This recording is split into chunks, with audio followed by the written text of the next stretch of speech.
The world remains constant over the centuries, but human life is like the dew at dawn, or a bubble rising through water. Transitory.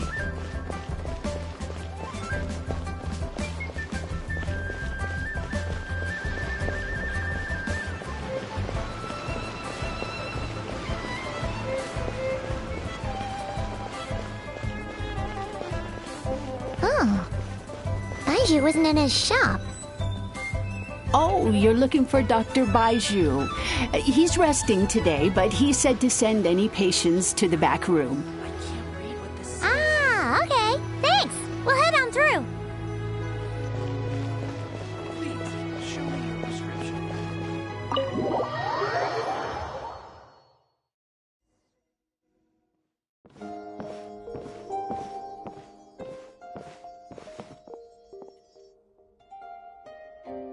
Traveler, Paimon, welcome.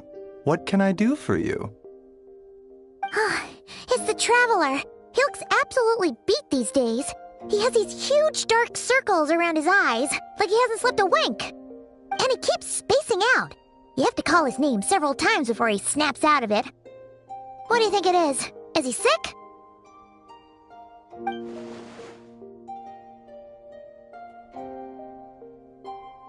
Very peculiar. In all the time we've been acquainted, this is the first time you've come to me with a health complaint. Come, let me take a look at you.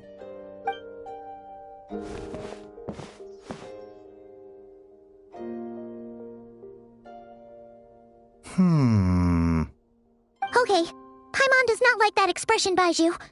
It's not serious, is it? Complexion is good, eyes are clear, breathing is steady, pulse is strong. Physically, you appear to be in good condition, Traveler. In theory, your energy level should reflect that. You should be feeling right as rain. Hence my concern. A clean bill of health is usually a good thing, but in this case, it likely means your situation is more complicated. Physical illnesses come with detectable symptoms that can be used to diagnose, medicate, and cure the condition. But afflictions of a non-physical nature, they fall outside a doctor's realm of expertise. Huh? What do you mean, non-physical nature? Curses, dark magic, it's hard to say. It could just as easily be a simple case of mental fatigue. Why don't you rest here for a bit? Whatever it is we're dealing with, clues to your condition are sure to reveal themselves in time. Once we know the root cause, we can administer the right treatment.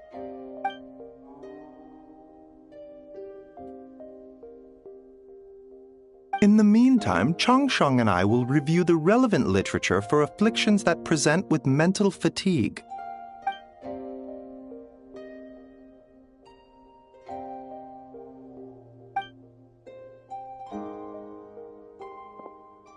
Oh, must be a rare condition if not even Baiju and Changsheng have seen it before. Well, all we can do is take their advice. You look like you're about to collapse anyway. Just get some rest. Paimon will be right here by your side. Fingers crossed you'll be all better when you wake up.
Rise and shine! Time to wake up!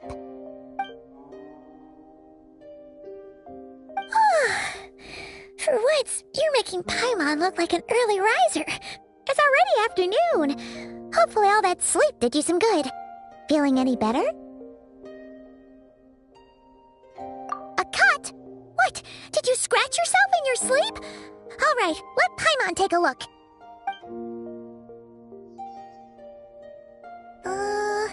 Nope, nothing there.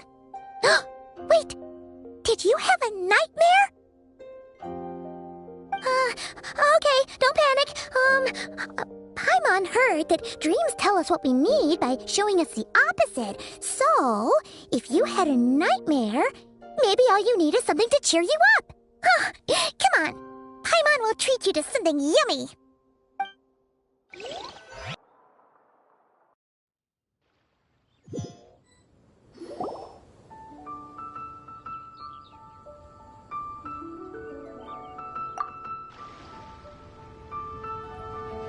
What?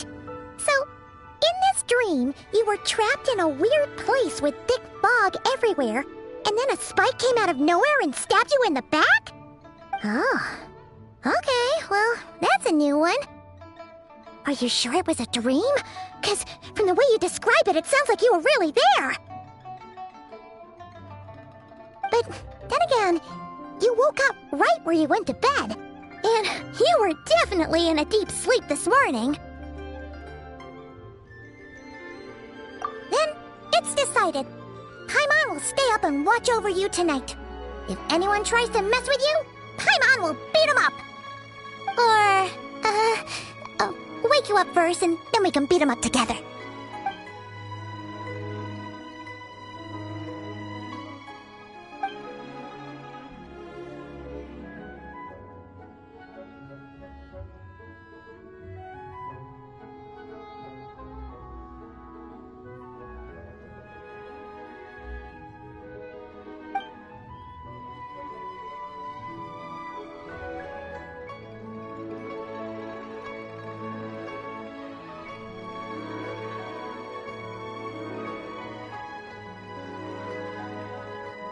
Something is missing? Did you just say something? The flesh remains whole, but the soul is incomplete.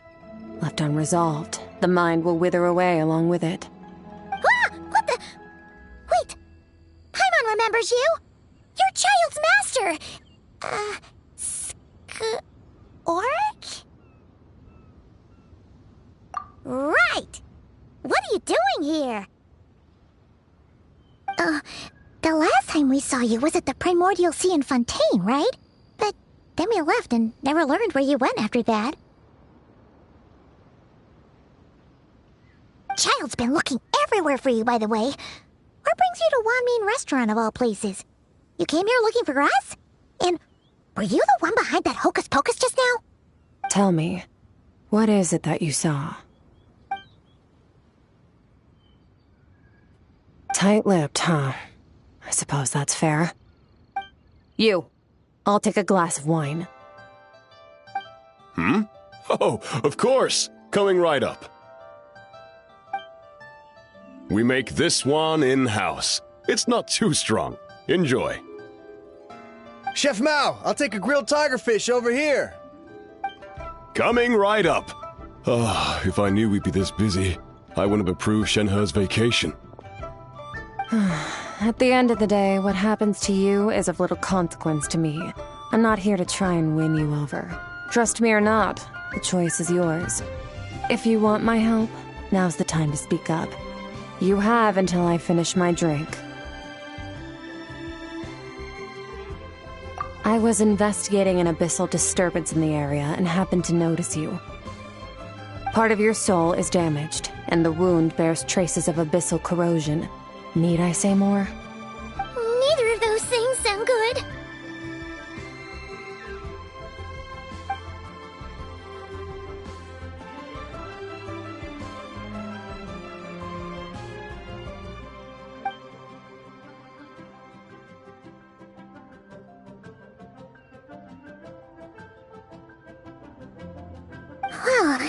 Should we trust her? She mentioned an abyssal disturbance. Maybe that has something to do with what's going on with you. But we could always find a different expert on the abyss to help us out. Yeah, and that thing she said about your soul being damaged is scaring, Paimon. Definitely something we should fix sooner rather than later. Skirk's an interesting one, that's for sure. But from what Childs told us, she doesn't seem evil, at least.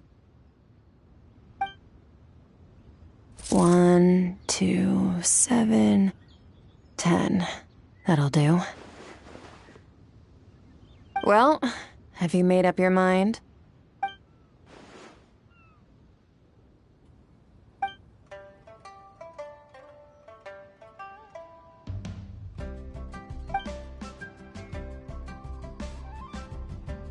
So, that's all we know, Miss Skirk. Ma'am, can you help us? So, you can disperse the fog. I understand. Come find me in the Guili Plains when you're done here. Oh, and I left cash for the drink on the table. Settle the bill for me, will you? Oh, okay. Huh? She disappeared!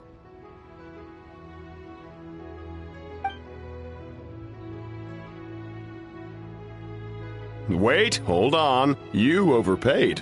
Here's your change. Oh, no. This includes the drink, so it should be the right amount. I didn't think you two ordered a drink. We didn't.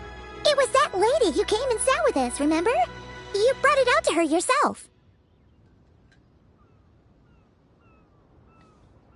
You sure? I could have sworn there were only 2 of you at that table. What? What'd you put in their dish, Chef Mao? Some kind of hallucinogenic mushroom? You got them seeing things. Seeing things? Wait, so neither of you noticed her? Young lady? About this tall, wearing a purple dress? She ordered a glass of wine! Oh, now you mention it, that vaguely rings a bell. And it looks like I did open the wine jar, so it must have just slipped my mind. In any case, that settles your bill. Come again soon.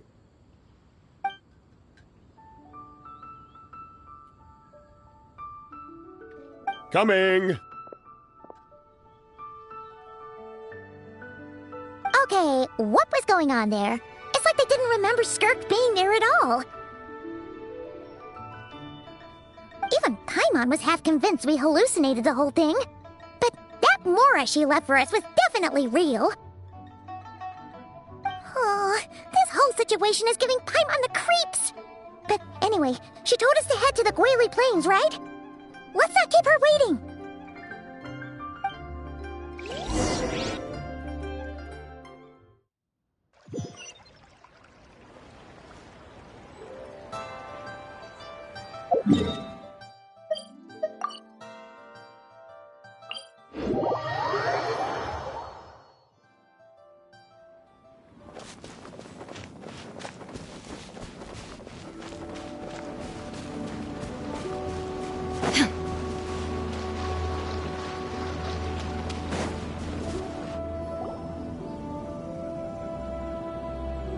Whoa, what are all these rift hounds doing here? Huh, looks like they're collecting something. Let's go check it out.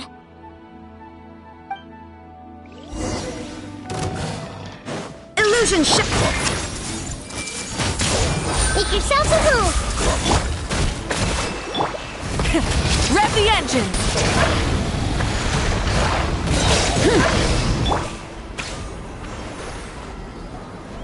So, this is what they were collecting. It looks kinda like... Yeah, what is going on here? From the moment they are born, all beings with great power have an impact on this world. Even if their body is sundered and their soul extinguished, their influence remains. Gods are the most common example of that. The remnants of gods who fell thousands of years ago remain buried deep within the earth, carrying within them a warped will and a dark curse. Together, these remnants form what you call god remains, and it appears that some of those sealed here were dug up and removed. There are traces left, but they're fading fast. What are you doing? Nothing! Just wanted to make sure you were, real? She's definitely not a ghost traveler. Paimon poked her, and she's solid.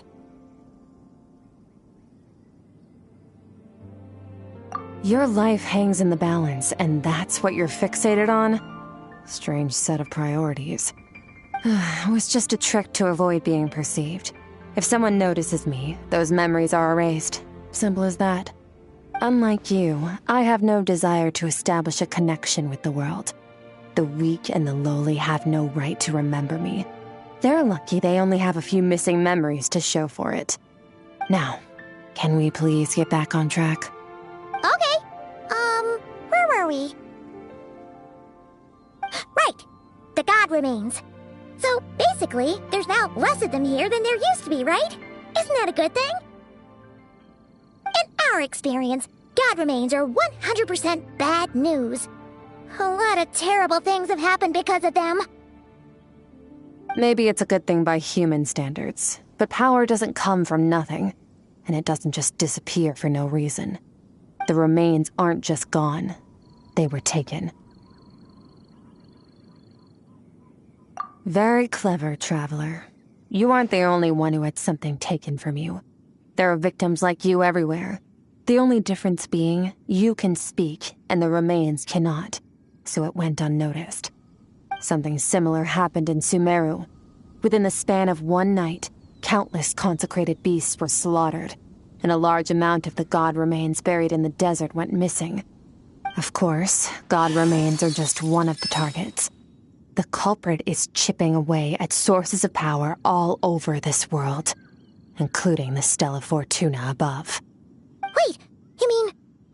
the stars? 42 of them have died out in the past few months alone. In Conria, people believed that powerful individuals have corresponding Stella Fortuna.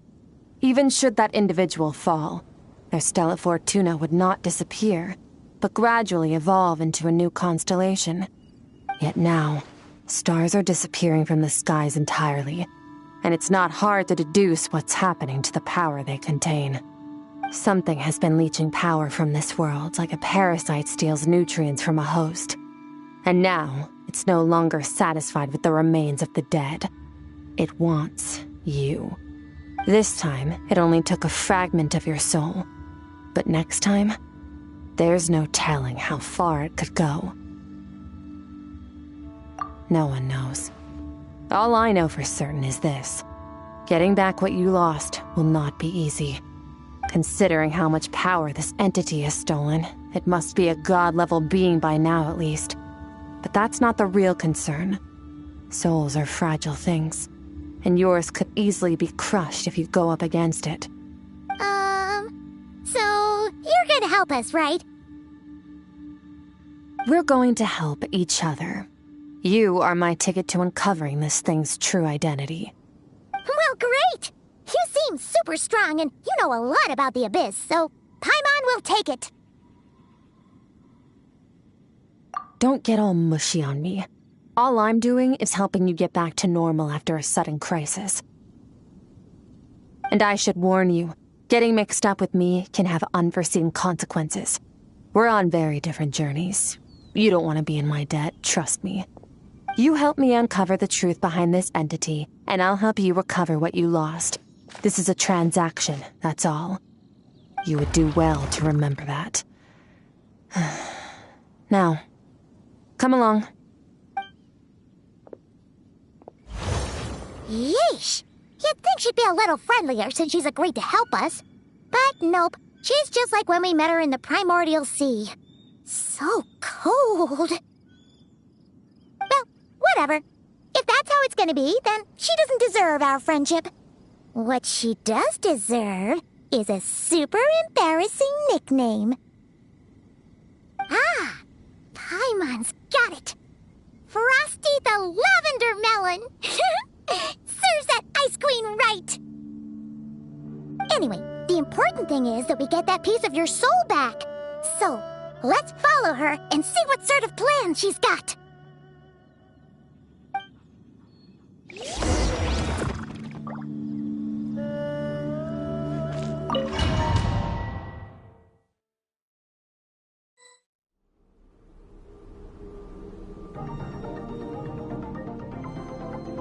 Whoa!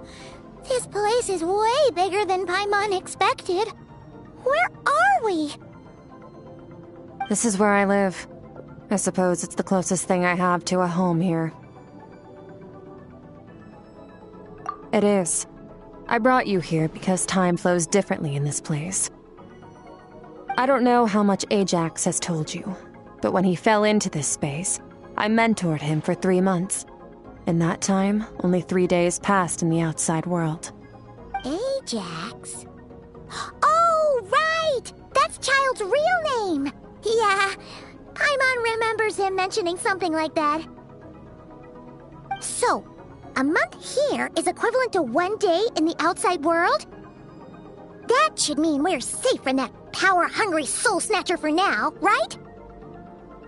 Yes, well, I didn't bring you here just to show you around. In the outside world, the Traveler could be attacked at any moment. But coming here has bought us quite a bit of time. Now, we just need to figure out how to investigate that place you saw. The one full of fog. Both your description and the abyssal disturbance I felt point to that space having some connection to the abyss. It could even be a domain similar to this one. The thief who stole that fragment of your soul is hiding there. But the abyss is a chaotic and turbulent place. If we want to pinpoint their location, we need to see what that space looks like without the fog. Abyssal power can grant a special form of sight. Have you ever wielded abyssal power before? Okay. Do you plan to learn? That tracks. All the information you have suggests the abyss is something sinister, and that abyssal power is a wild and dangerous force that always spells disaster. And you're saying that's not true? Depends on your perspective. Floods and hurricanes take countless lives too. But if one day you gain the power to control them, what was once a calamity is now just another tool in your arsenal. I'll respect your opinion, though. Just means we have to turn to the second best option. A little abyss crystal that contains my power. Wear it on your head, and we'll be able to perform dream mirroring when we fall asleep. Dream mirroring? It means experiencing whatever the other person is dreaming. Everything they see, think, and feel. Since you haven't studied the art of using abyssal power, and have no plans to jump in the deep end right now, I'll have to do the investigating for you. With dream mirroring, every time you slip into a deep sleep, I'll see with my own eyes whatever scene plays out in your mind. Then, I can guide you through the dream environment, and we'll take back what was stolen from you. Huh. You make it sound so simple. Tough to say. This is an unprecedented situation for both of us. Even assuming we do manage to find where this entity is hiding, like I said, getting your soul fragment back won't be easy. To play it safe, I need to give you some special training first. Wait, you're gonna teach him some of your martial arts? Does that mean the next time we see Child, we have to treat him like our senior? Do as you want. For my part, I don't see you as my disciples. You're already a pretty good fighter. All I'm planning to do is build on your current skills and train you for the specific scenarios that I think we might face. But that's enough talk. If you're ready to do this, then come with me. Time might be more lenient here, but that's no excuse to waste it. Oh, she moves fast. Paimon can hardly keep up with her. So, special training, huh? Kind of a rare opportunity. With your skills, there's not a lot of people qualified to train you. The last time something like this happened was probably anti-Raiden Shogun training, right? Oh, feels like a lifetime ago. Skirk seems pretty strong too, though. Remember how she said that the all-devouring narwhal was just her master's pet? Maybe we really will learn something here.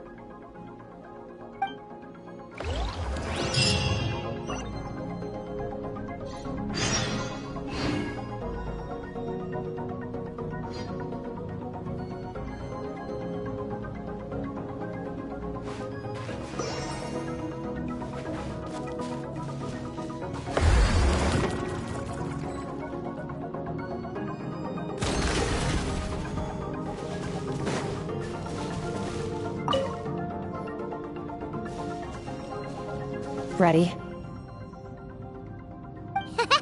Bring it on! Your training will be split into 3 stages. Testing your blade work, elemental abilities, and reasoning skills. We'll start with blade work. You're no rookie in this area, so I won't bore you with the basics. During your long journey, you've no doubt sparred with a lot of talented sword fighters. Consciously or not, you'll have picked up all kinds of techniques from them. You bet! There's Kaya, Master Jean, Kuching... Oh, and Kazuha, Ayaka... Yeah, we've met sword masters like you in every nation we've been through.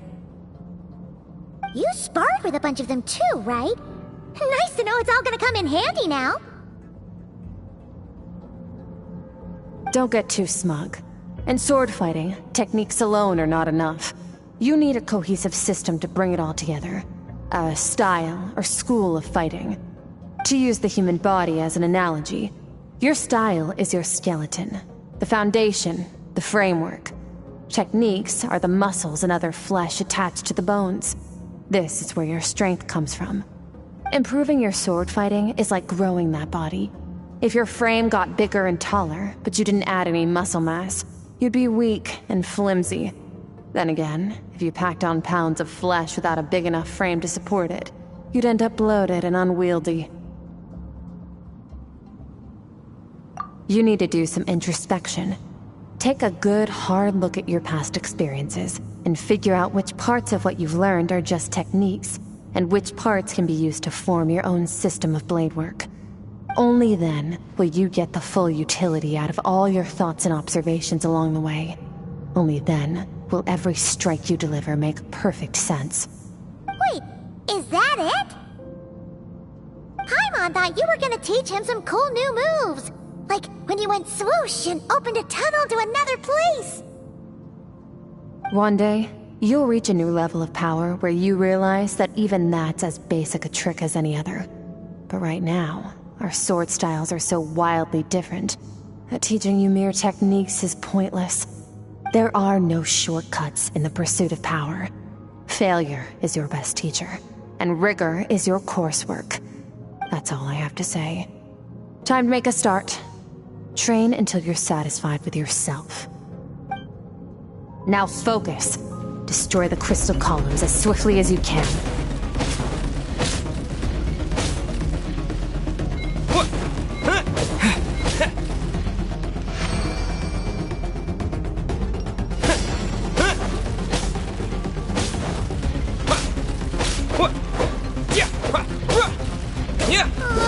This is making Paimon's head spin.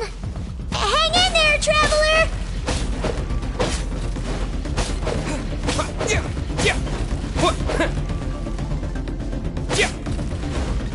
To dust!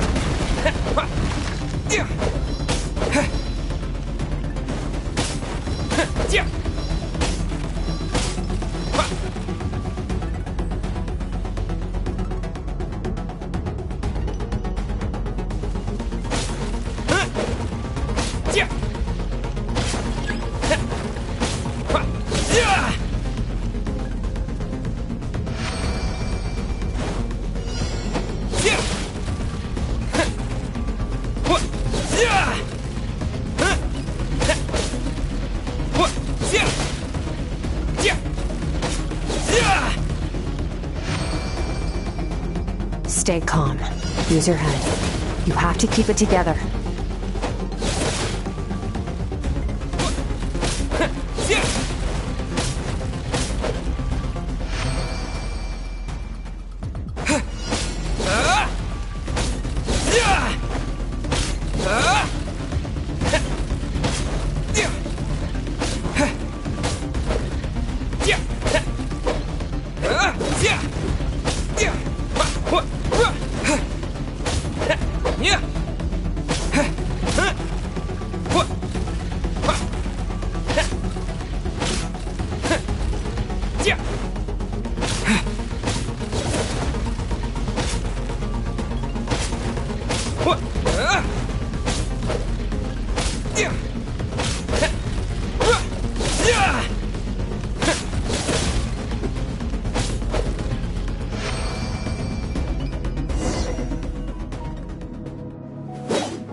This moment will be frozen in time.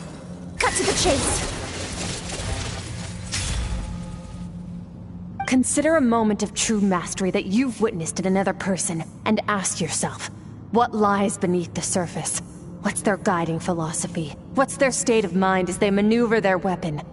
Now take that and practice it right away with speed, skill, and strength, over and over, until your hand is one with your mind. This is the only path to true growth. Step on up. Dance with the waves.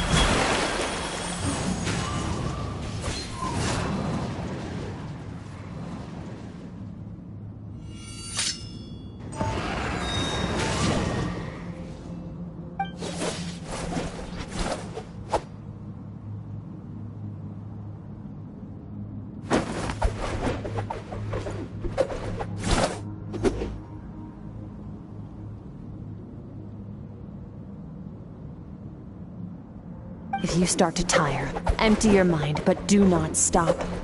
Stay in that frame of mind as you keep up the fight. Get rid of all redundant movements. Imagine your sword is an extension of your own body. Wield it just as you wield your arms, hands, and fingers. 'Twas on a deserted, moonlit night that the hero approached the vile dragon's limpid lair. Rain Cutter! Feathers fleeting wet, the white heron treads water, a sight without flaw. Master of Inazuma Kamisato art Tachijutsu.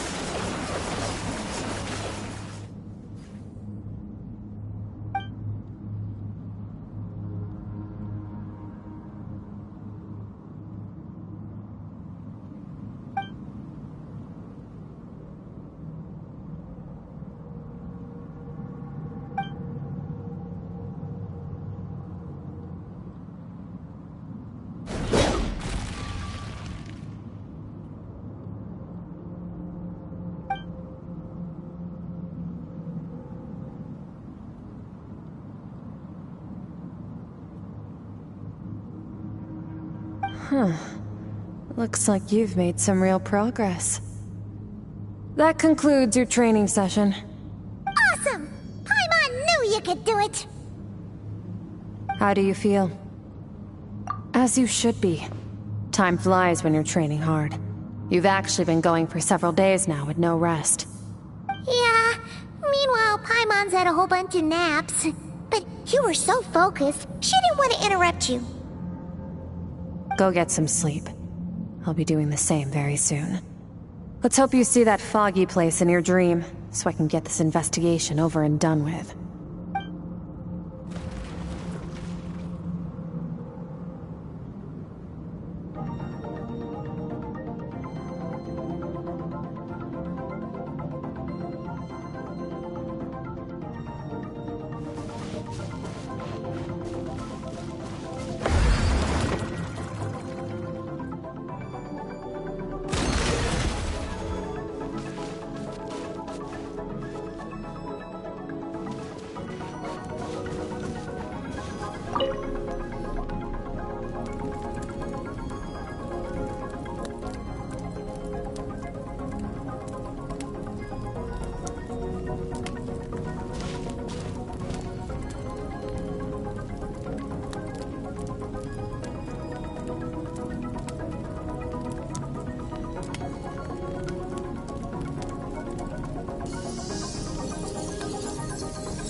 Skirk, why are you skipping classes again? We've talked about this. 'Cause he's a crabby old man, and he's a boring old man. I don't like going to his classes.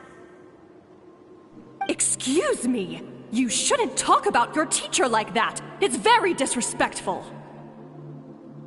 All right, let's not get into a big fight about this. Skirk's learned what she needs. There's no point forcing her to sit through more classes if she doesn't want to be there.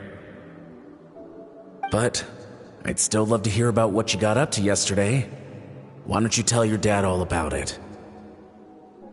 I went diving, and I saw this huge fish. I never knew they could get that big. It looked kind of dumb, though, with that stupid big fat head. I tried to shake its fin, but it just spat water at me. Oh, and today, I'm gonna go to that prairie up north. There's supposed to be this giant bird there that can spit fire. I bet if I climbed on its back, it could fly me all the way to the stars. Then I suppose your old dad should get one as a pet too. Otherwise, how are you gonna hear me call you for dinner up there in the stars? When it's time to eat, I'll come back on my own, Zilly. Anyway, gotta go. Bye, Mom. Bye, Dad. Wait! Put on a coat at least. You'll catch a cold. I'm talking to you, young lady. You spoil that child, you know. Ever since that merchant ship arrived, she practically lives outside. Always going on about exploring the beyond one day, whatever that means. Let the kid do what makes her happy. Besides, we both know you're all bark and no bite. Come on, our little adventurer is gonna be hungry when she gets back. Let's get started on dinner.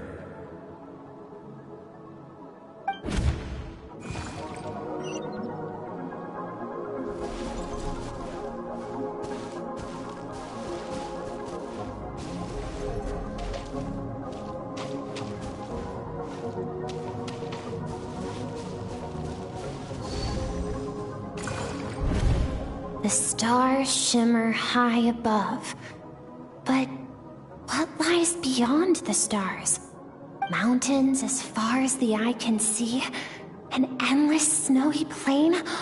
Or maybe buildings taller than the sky, like the people from the merchant ship said?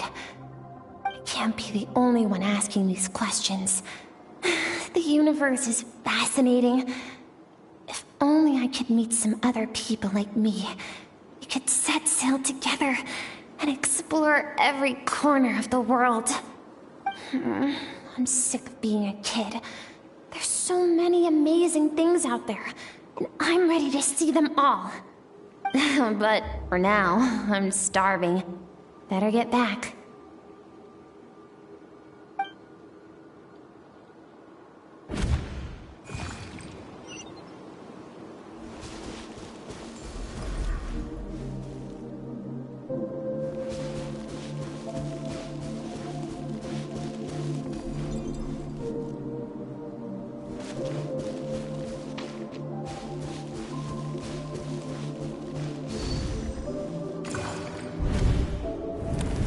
Don't let a single one of them get away! No, please, spare the children! Stay back! They're coming! Run! Help! Eliminate the threat. Take them down. Don't be scared. This way! We'll never make it! Fire. There's fire everywhere. What happened? I told you we shouldn't have trusted these outsiders!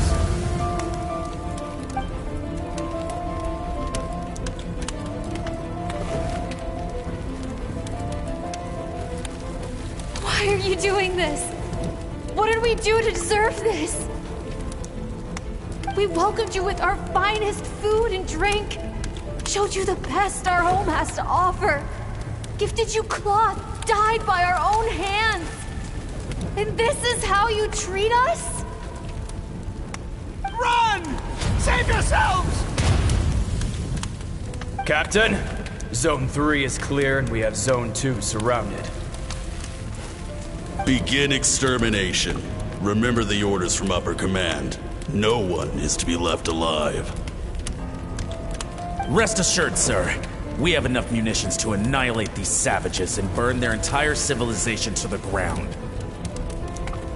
Good. The only ones who put up a real fight are that man and his wife, correct? What's their status? We shot the man in the ankles and the wife broke her wrist attempting to fight back. They won't be doing much more fighting. They're holed up in their home for now, but they won't last long. To prevent them from making some kind of last stand, we're planning to clear out the other zones first so we can send a bigger squadron to surround them. Well, well. Turns out some of these beasts do know how to use their claws. Now the threat these savages pose will be undeniable. Let them cling to what's left of their lives for a little longer. Once the other zones are cleared, I'll cut off their heads myself.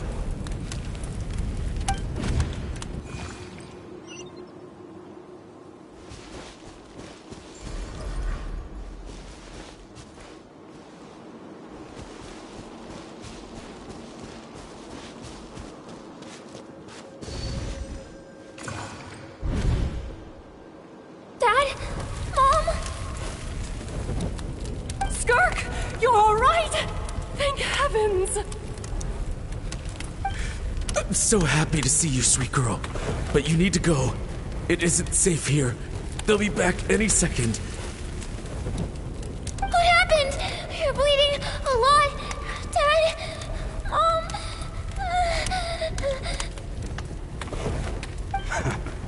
This is the place. Alert all units. Prepare to surround. Run, Skirk! Run as far away as you can! Don't trust anyone! Your dad and I, we're not afraid to stare death in the face, but we need you to survive. My clever girl, so curious. You're already so brave. I know you're going to grow up to be such a positive light in this world. Whenever you miss us, just play this song. Remember, life is a gift. Don't let darkness claim it. Break down the door! Look what we have here. A savage that can pluck a tune. Well, the show's over.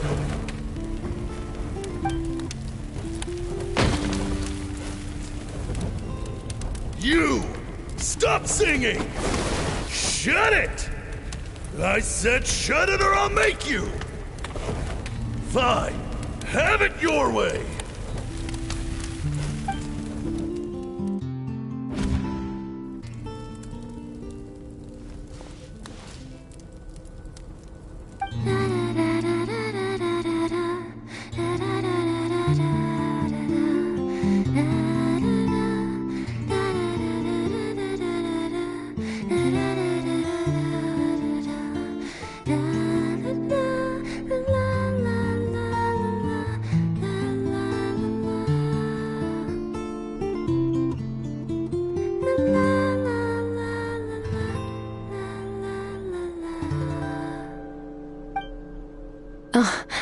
You're awake? I found a few clues while you were asleep, but it's only a start. Now, time for the second stage of your training. This time, the focus is elemental energy. Come find me when you're ready to begin.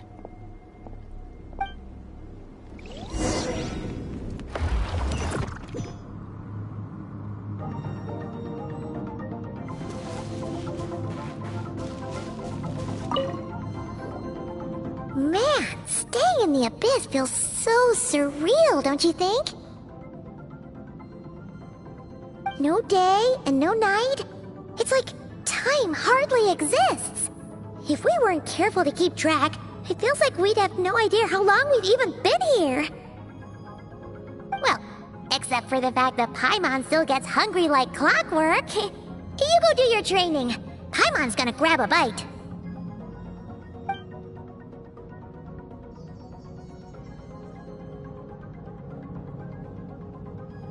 The way I see it, the the pursuit of power is divided into 3 stages. The first is mastering the use of standard weapons. Next is learning how to harness natural energy. And after that, you're free to challenge even higher dimensions. The natural energy of Teyvat is, of course, elemental energy. But that's not my area of expertise. I draw from a different source of power. Abyssal power, yes. Also known as the power of the Void Realm. My master, Sertologi, is a true expert in that area. After all, he was one of the group of 5 that infamously stole the all-encompassing power of the Abyss. An act for which the people of Conria gave them the epithet, the 5 Sinners. The elemental energy of Teyvat, on the other hand, is derived from the power of the Light Realm. These 2 forms of energy exist in direct opposition to each other. Suffice to say, there's not much I can teach you this time. A keen observation, traveler. Call it respecting local norms. The Abyss stands in direct conflict with the will of this world. So, to make my life easier, I disguise my power to make it appear cryo-like in nature. It's a technique I learned from some Conrian ruins, known as the 7 Shifting Serpent. If you ever change your mind about delving into abyssal power, I can teach it to you. So I've heard. You seem to have a knack for removing abyssal power. But is purification really what's going on there? Like I said, power does not simply disappear. Just thinking out loud. Let's focus on your elemental training. That's what's gonna help us if the situation gets tricky. True growth comes from adversity, but only if you make the choice to pick yourself up again every time you fall. So, it's time to push yourself to the limit, and then keep pushing. This is the only way to advance at pace. Use the power of Animo to clear the field as fast as you can.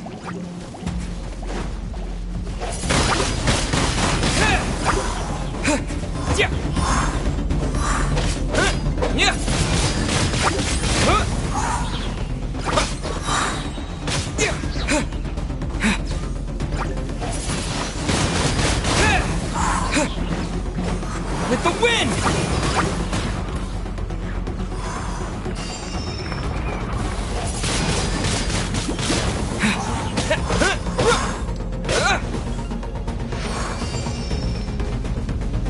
Observe your surroundings. Look for things you can use to tilt the scales of success in your favor.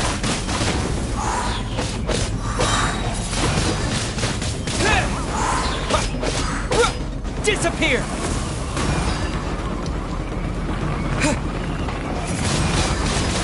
Windblade!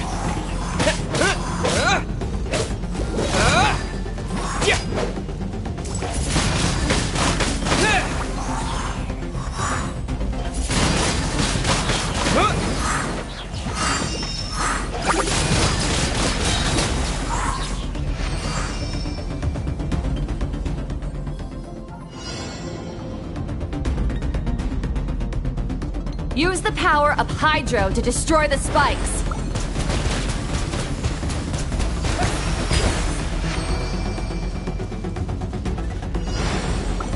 Faster. Don't give them a chance to strike you. You need to be quicker than you were in your dream. You can't afford another injury like that.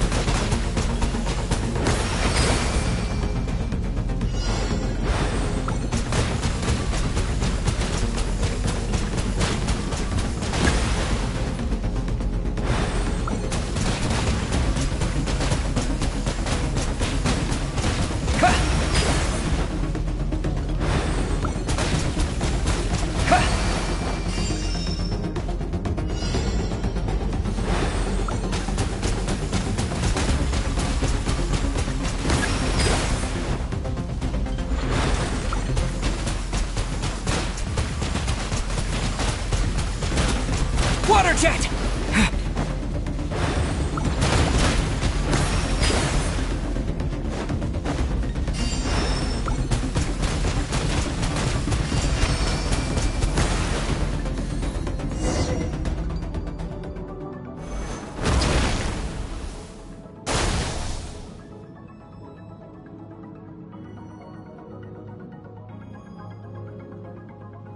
You need to understand what makes you special. The ability to wield elemental energy without a vision and switch between the elements at will. It means your aspirations need no approval from the gods. Your power is not bound by the rules of this world. So be bold. Do not be afraid to chart your own path.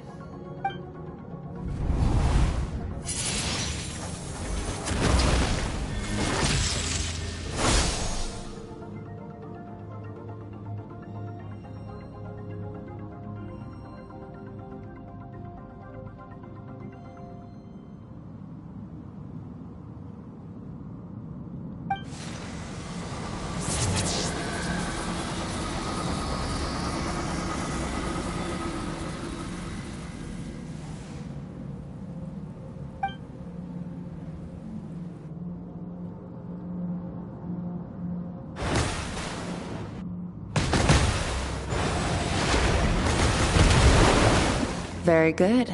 It seems you've reached a deeper level of connection with the elements. Long enough for you to lose yourself in your training, which is a good sign.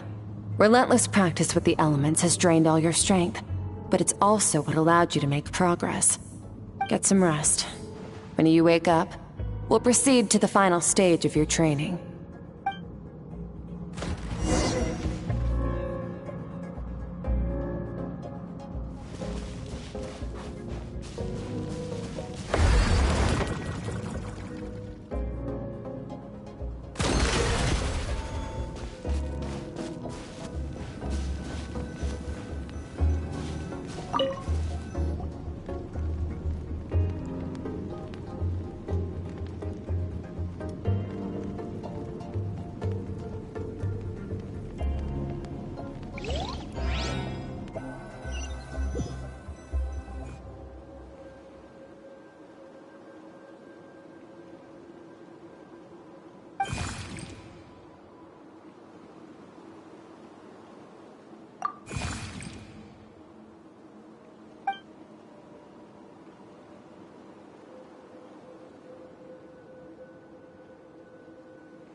What is the secret to power? Longing, hatred, self-preservation. No, it is fear. The fear of losing those you love. The fear of watching your home burn. Fear of loneliness. Fear of death. Fear is the source of evolution. It forces humanity to adapt to their environment and overcome hardship. It is in the process of prevailing over our fears that we surpassed first ourselves and then the rest of the world. That fear is now part of you. It calls on you to evolve. And it is time to answer.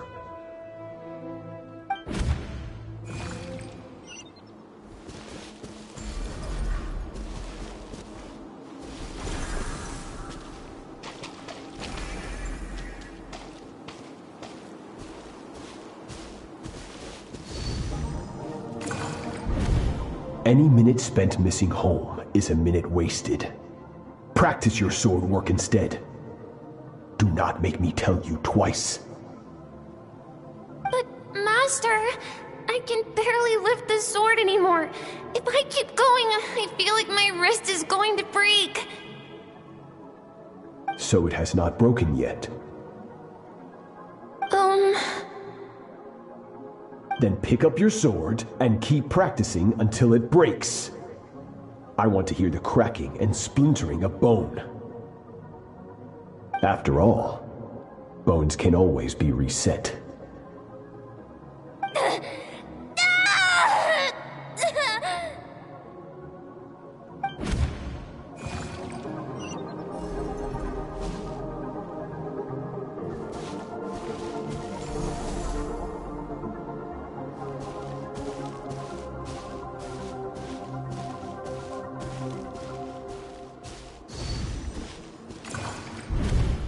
good, Skirk. Once again, you survived. How do you feel? Cold. In pain. These are signs that you are adapting to the abyss. Each time the flesh is torn and the spirit crushed, each time you claw back from the brink of death, you become stronger. I now understand why these people sought to destroy your homeland.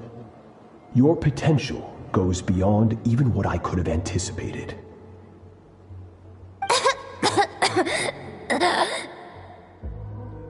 But you still have much to learn in your pursuit of strength. Your mind is rife with distractions. From now on, I shall show no mercy in your training. You must learn to shut out all the pointless emotion, crush the self that makes you weak, and become master over your physical form. Get up, Skirk.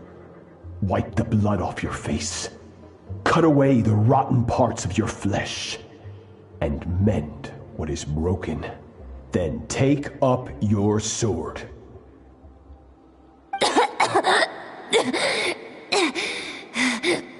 Yes, Master.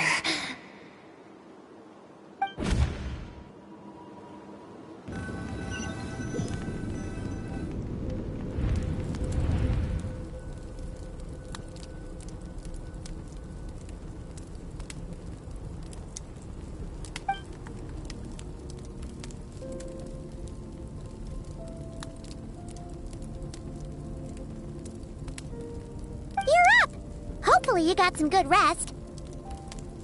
Skirk said to tell you that she's ready to start the final stage of your training whenever you are. So, want to head over now? Or did you want to wait a little?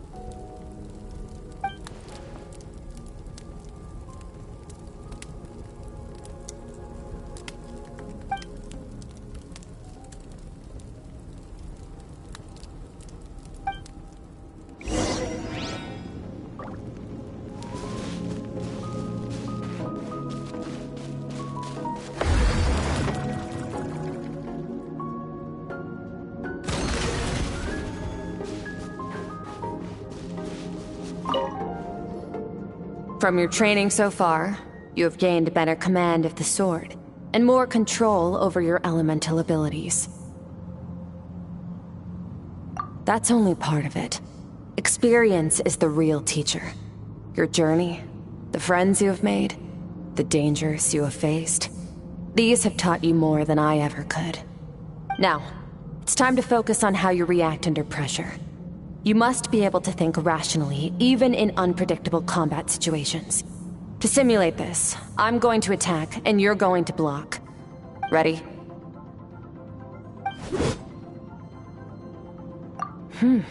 Not bad. That defensive stance looks near unbreakable. Just like your sister. Oh, that reminds me. You still don't know what happened to her, do you?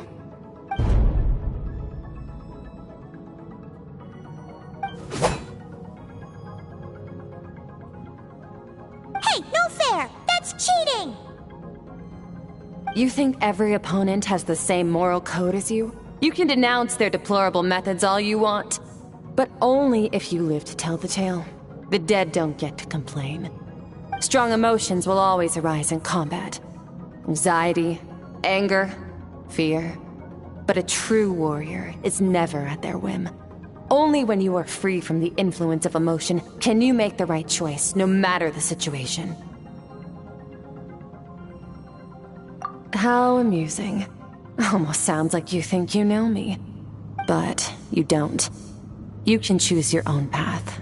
We are not the same. Let's begin. Try to use reason over emotion. Make the most rational and advantageous decision in any given moment. This is your final training session. Look alive. Same drill as before, but this time I'm going to interfere. Hold your focus.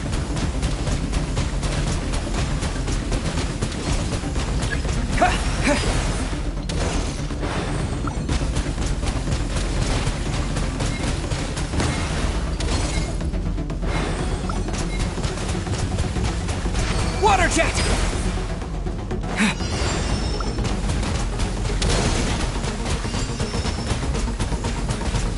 Go!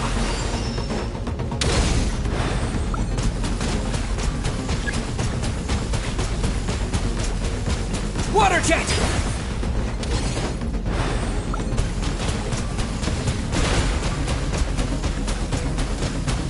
Water jet! Ha! Go!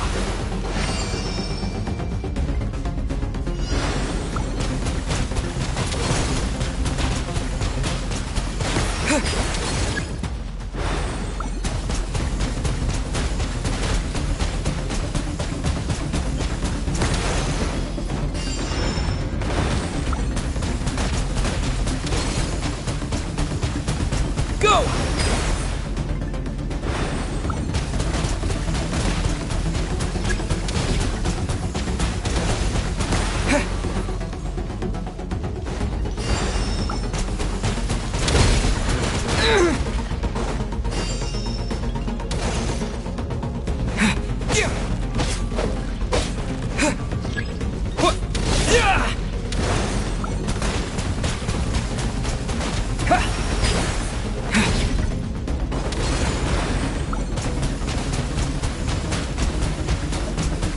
Water jet!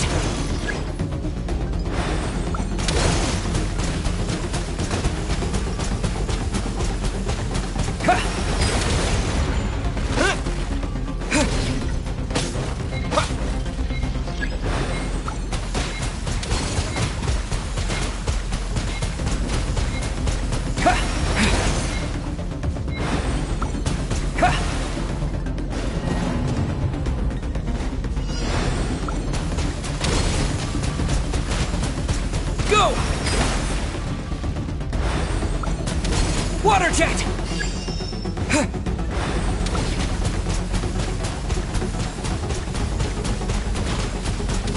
Go!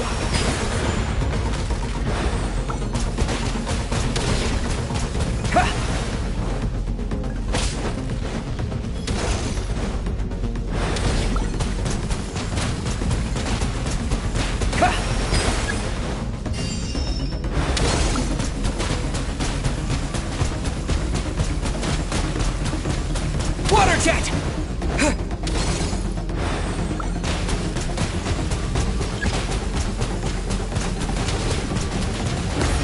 Not bad. Better than I expected.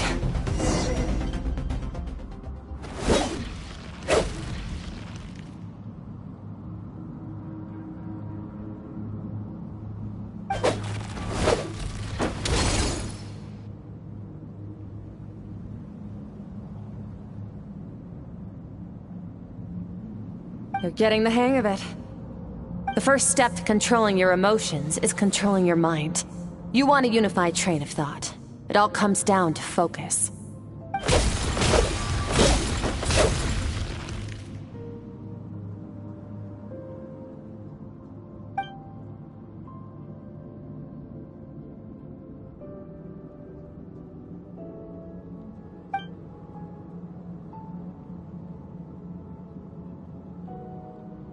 Your mind is rife with distractions. From now on, I shall show no mercy in your training. You must learn to shut out all the pointless emotion, crush the self that makes you weak, and become master over your physical form.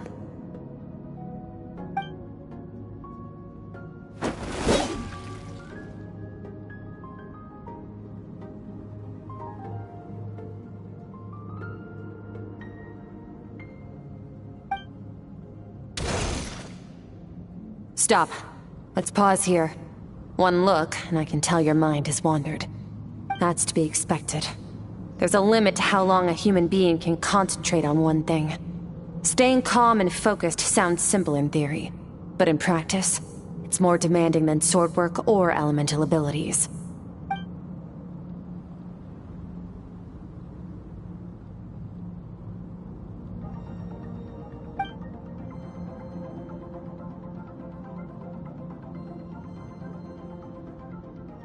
Get some rest. No point training further if you're already dead on your feet. Like I said at the beginning, the only goal of this training is for you to reach a point that you're satisfied with. You managed to push past your limits, which is a good start. You can be proud of that, and sleep well knowing that you've earned it.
Skirk is amazing.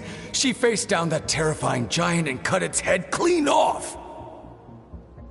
Oh, she got hurt though, didn't she? I heard it was pretty bad. Yeah, well, that's a given. But the moment she was on the mend, she got right back to practicing her sword work. I heard Master suffered a grave injury once too. Lost an arm and a leg and still came back stronger than ever. Skirk's becoming more like him by the day. Oh, incredible. I wonder if I'll ever reach their level. They're always so resolute, so unshakable.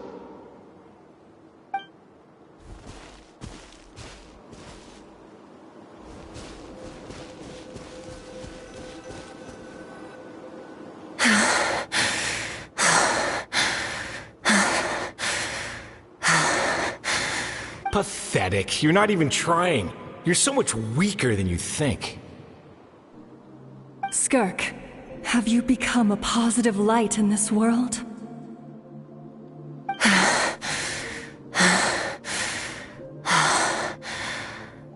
Do you even remember how many of us perished in that fire? How many bodies were left to rot on the scorched earth? Yet you alone live on.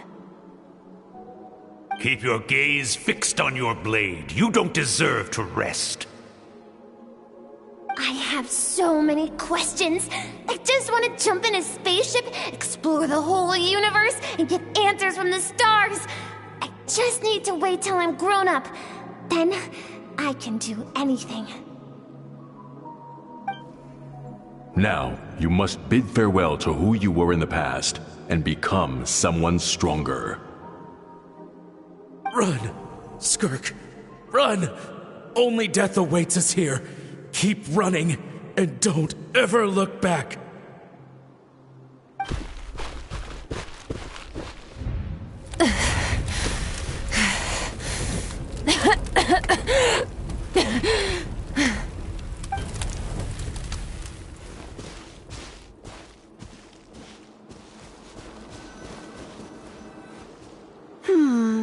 Let's see here. First things first, you need a new identity. Going around telling people you're from somewhere beyond the stars won't do, now will it? How about saying you hail from beneath the earth instead? As the Conrian saying goes, venturing out into the universe and down into the abyss are the same in that both are braving the dark unknown. Well, I'm a visitor on this planet, so I'll follow the rules. Ah, splendid. That saves me quite a bit of trouble. Let me offer you a piece of advice in return, although it might not be what you want to hear. I know the pursuit of strength is important to you, but taking a moment for yourself every once in a while is never a bad idea. Ignore her existence for too long, and there will come a day when you can no longer hear her voice.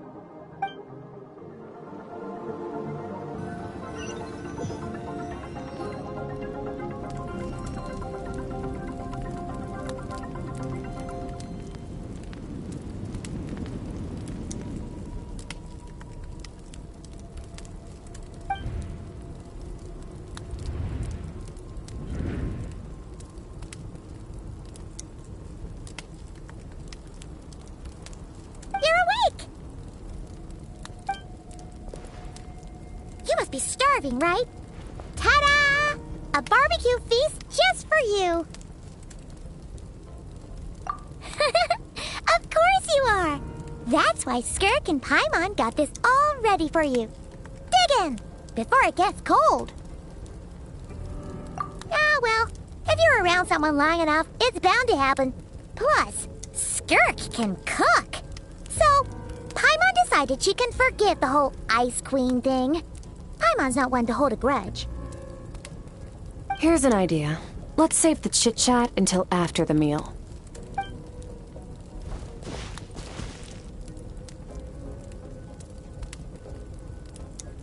Ugh, so full.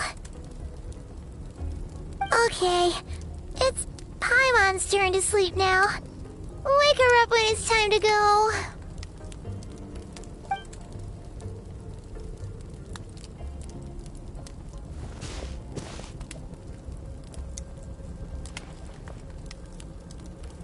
I have good news.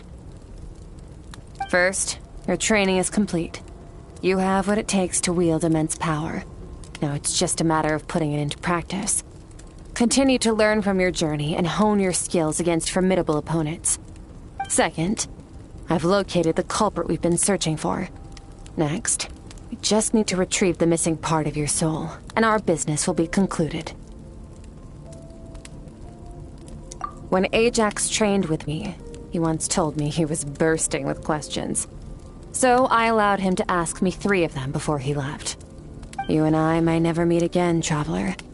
So if there's anything you want to ask me, now's your opportunity. Just like Ajax, I'll answer 3 of your questions.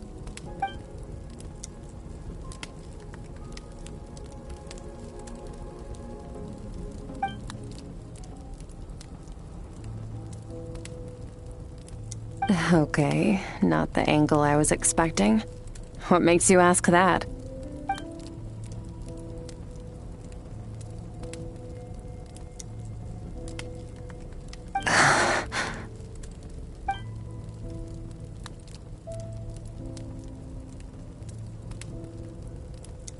I knew that was a possible side effect.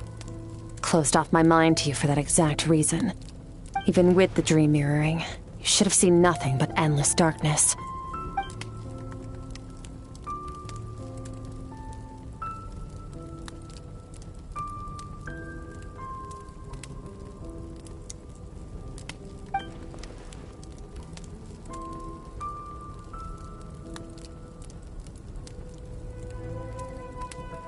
Whatever. Must have been a flaw in my execution. I shouldn't be too surprised. Due to some recent circumstances, my self-control has been lacking as of late. Since you've seen what you've seen, there's no reason to hide the truth. All I ask is that you keep it a secret. No, I'm not from Teyvat. I'm from a different planet. And there was a time when I journeyed through the stars. A lot like you in some ways.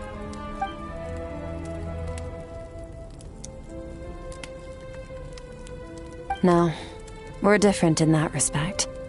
You're influencing the fate of this world. But me, I'm just passing through.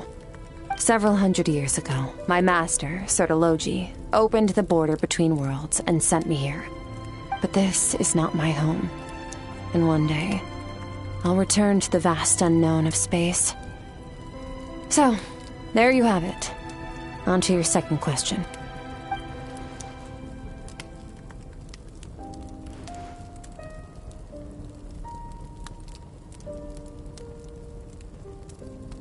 become stronger. For certain reasons, I need to bridge the power gap between me and my master as quickly as possible. But first, I need to understand the source of his strength. To do that, I need to follow in his footsteps, walk the path he once walked, and somewhere along the way, I'll find out how to defeat him. That is my sole focus and purpose. Okay. You have one question remaining.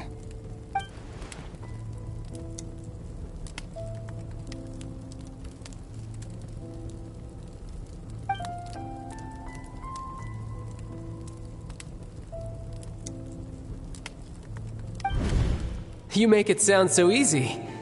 Ever since the incident I experienced there, I've never stopped searching for Master Skirk and that unknown abyss. But it's been years now, and I've still found nothing.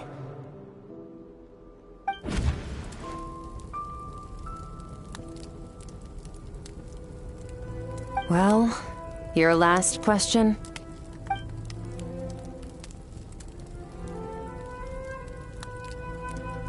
Ajax. His situation is different than yours. Before you ever crossed paths with me, you'd already encountered many formidable people, studied their techniques, and developed your own skill set. So, during your training, all I had to do was build upon that foundation.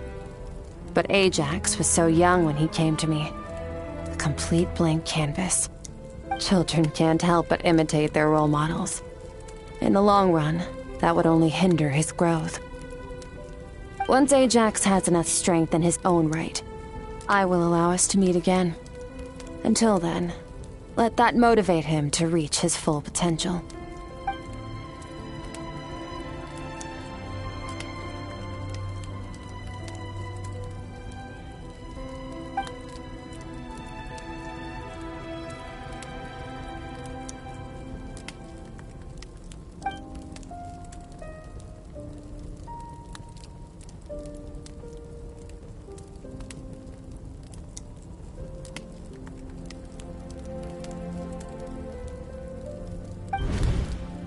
Unlike you, I have no desire to establish a connection with the world.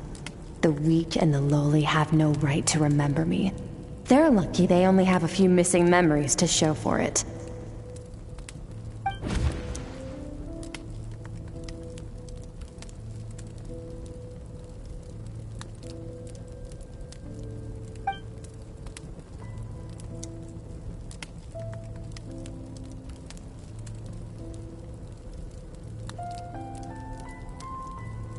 Wake up your companion. It's time to go. Oh, and everything I just told you. Best keep it a secret from her as well.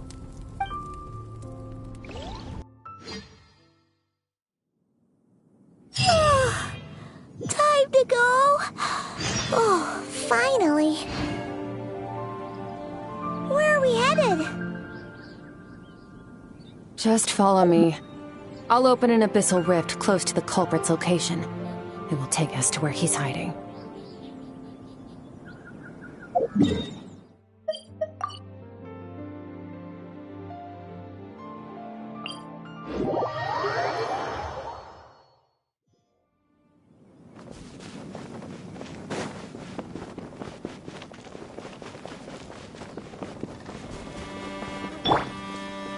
Try and stop me!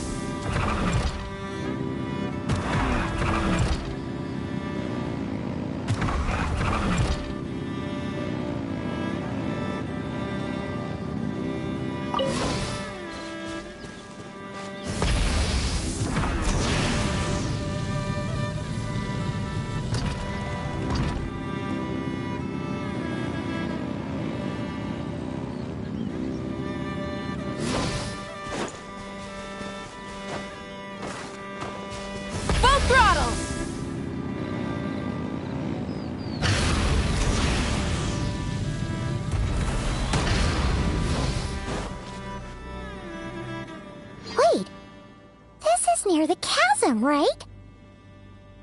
Yes. If we enter from here, we'll be able to reach that place from your dream.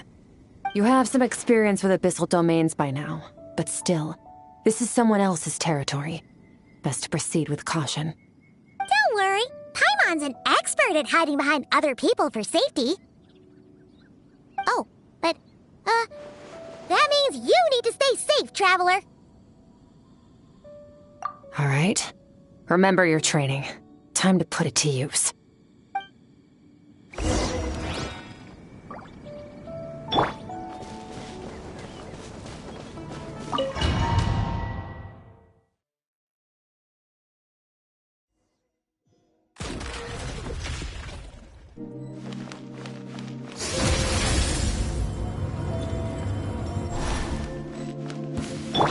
Wipe out! Into the void! Merciless.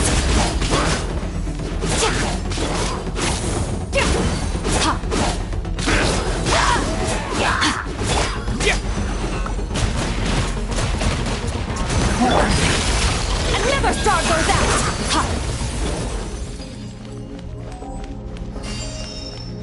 Merciless.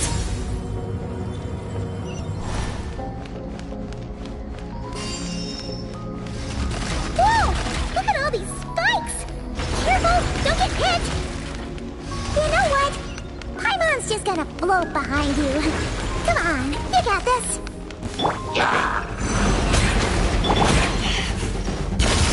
Into the void!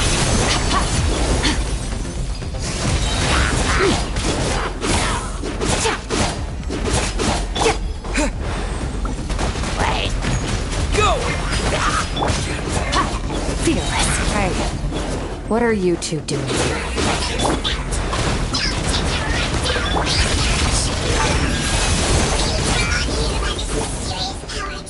Dusty, like an abandoned house. Let's press on.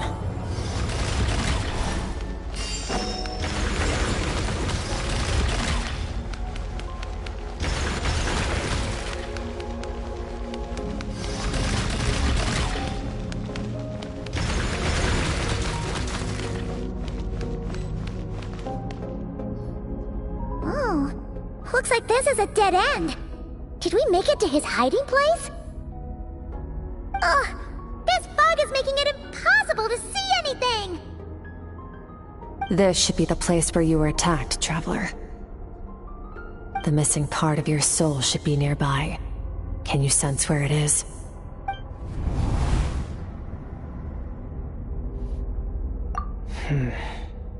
Our opponent must have covered his tracks just in case.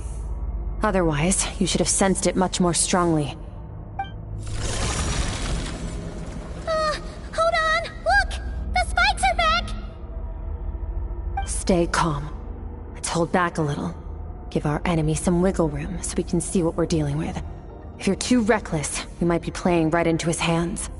Our enemy took part of your soul for a reason. It's likely he integrated it into his attack somehow. If we're smart about this, we can track it down.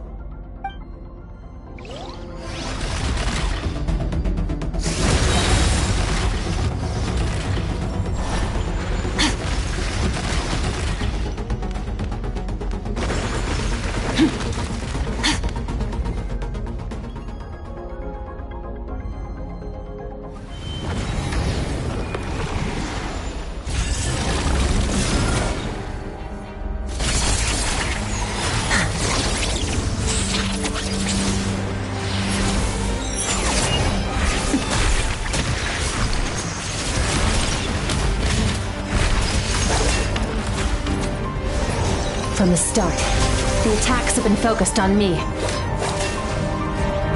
Trying to break through my defenses? I see.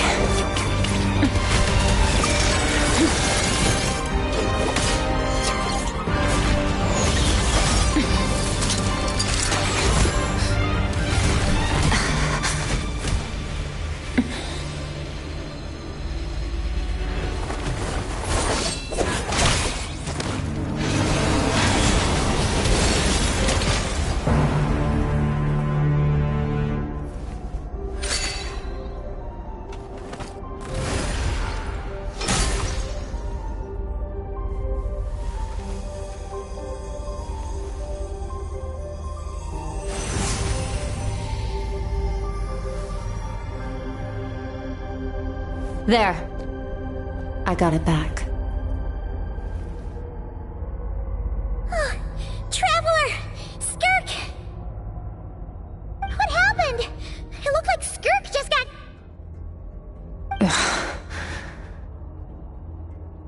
In the Gwali Plains, you asked me why this enemy chose you as his target. Now, the answer is clear. It's not just the fact that your strength is impressive. It's also because of your ability to, as you put it, purify abyssal power. Whatever that actually means. The fact is, that ability allowed him to do something that should have been completely impossible.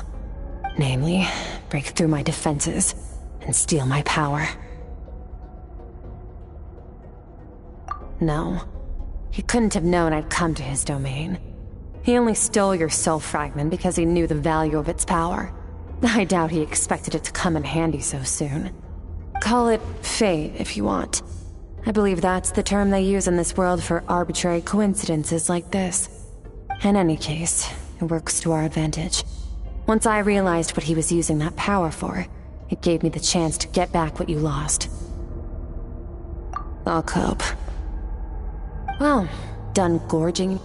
Good. Time to answer some questions.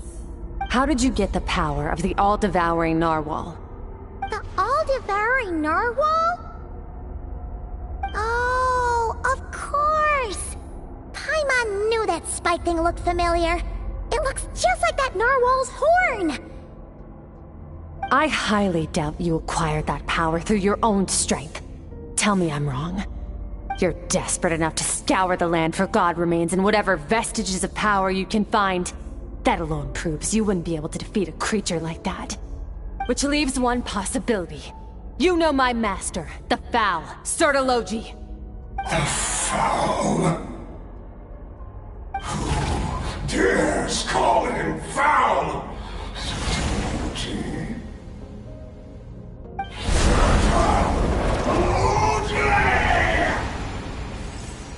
What's wrong? Bit off more power than you can chew? You're struggling to hold a basic conversation. Just a little longer. I'm still...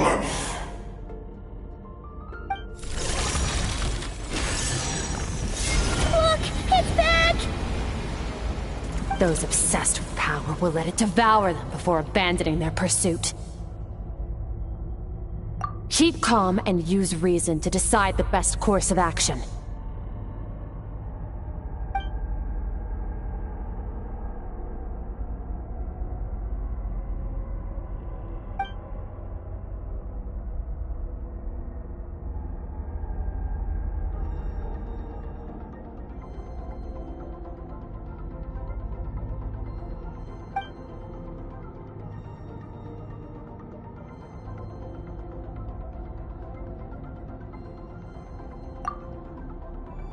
Wise decision. Final victory doesn't always come after a single battle. You've got your soul fragment back, so we both got what we came for. Let the enemy draw breath while he can. It won't be for long. Get us out of here, Traveler. You'll need to lead the way this time.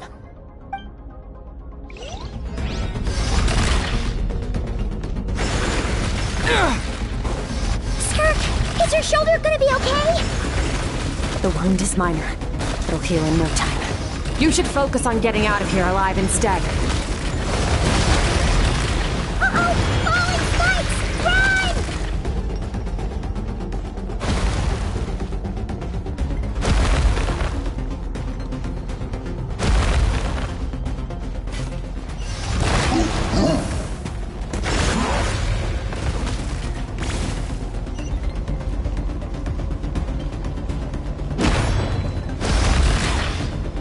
Watch out! Looks like this place is about to collapse!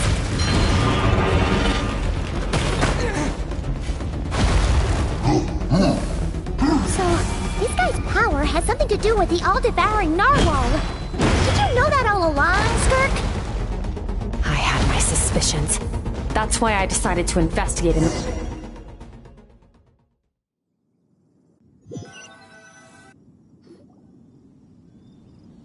Phew.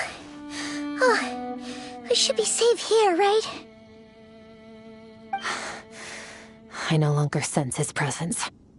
Can't have followed us out of that abyssal domain. Weaklings like him will find that my power is not so easily controlled. He won't be leaving that place until he's managed to digest it. You seem surprised. I suppose that's fair. You've seen but a fraction of what that whale is capable of. That gaping maw could swallow a planet whole. It's called the all-devouring narwhal for a reason. Devouring is what it does best. It can extract power from anything, dead or alive, as long as it manages to make physical contact. Yeah. When we had our run-in with that thing, Neverlet mentioned that it has an instinct to devour. Your dragon friend recognized the nature of its abilities and used the power of Hydro to protect you. That worked because it was in a satiated state, so it was somewhat less aggressive than usual. It's a different story when it has no more power to feed off of. That's when its true voracious nature kicks in. It could devour everything on the planet in that state, which is why I cast it into that void space. But I hadn't counted on there being anyone left on this planet capable of wielding its power. To me, that says he must have encountered the whale a long time ago. Meaning, he must have known my master. Exactly. It told me everything I needed to know. Hence why I said we both got what we came for. And I believe that brings our transaction to an end. Now that you're whole again, you can get back to your own journey. I'll handle the rest of this situation myself. No way! We can't leave now! Something was stolen from you because of us! We have to help you get it back! This isn't my first taste of failure or losing power. When you fall, you get back up again and become stronger. That's how it is. But what if that monster finds you before you're all better?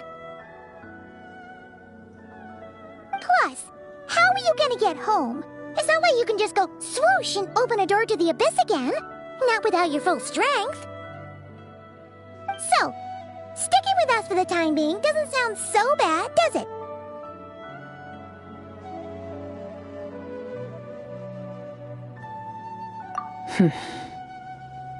Fair enough. Then take this. What is it? A bag of Mora. Nothing in this world is free. I know that much. I'll leave the planning to you. Hurry up and decide where to go. We shouldn't linger. We should take Skirk somewhere she can rest. But where? Paimon gets the...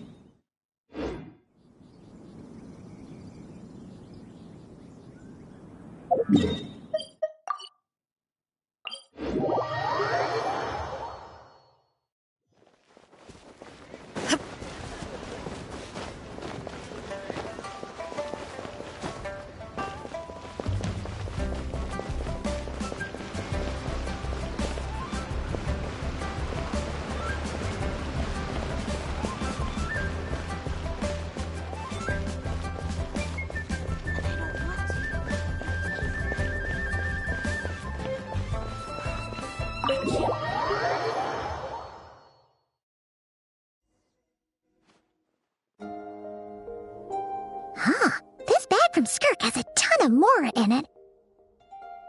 Does she have a job or something? Wait, no. After what we saw at Wamin Restaurant, that seems impossible. Can you imagine? It would go something like... I'll be collecting my paycheck now, boss. Oh, sure thing. Wait, who are you? Have we met? Can't hold a job if you make everyone forget about you. So, what did she do to get all this Mora? Claimed some buried treasure, took care of a few monsters that were causing trouble. Nothing untoward. It's safe to use. You heard all that? A sonorous voice like yours is hard to miss. I wouldn't be surprised if the sound of it traveled to the nearest mountaintop. Then, did you by chance happen to hear Paimon's little, joke earlier? You mean when you called me Frosty the Lavender Melon? No, totally misspoke just now. She didn't say that at all. It was, a Paimon lookalike. Yeah, she's a piece of work, that one. Always impersonating Paimon and giving people weird nicknames. Okay, fine. The truth is, Paimon didn't like you all that much at the start. But things are different now. You helped the Traveler in a big way, so... What do you say? Friends? I noticed there was only one bed. Go ahead and get some rest. Wait, what about you? I don't get tired, and I don't need rest. I'm going to practice my sword work. That should help me regain some strength. But your shoulder... Hey, don't just leave!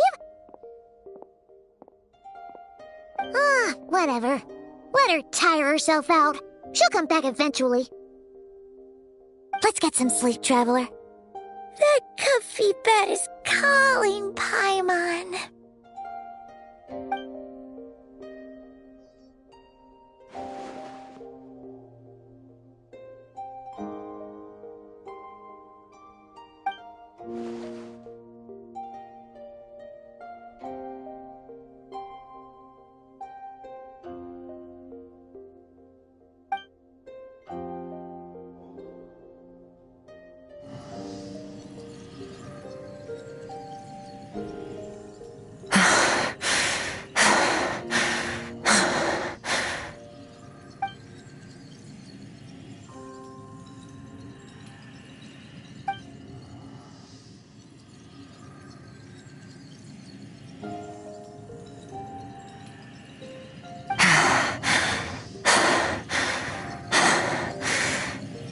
Quiet.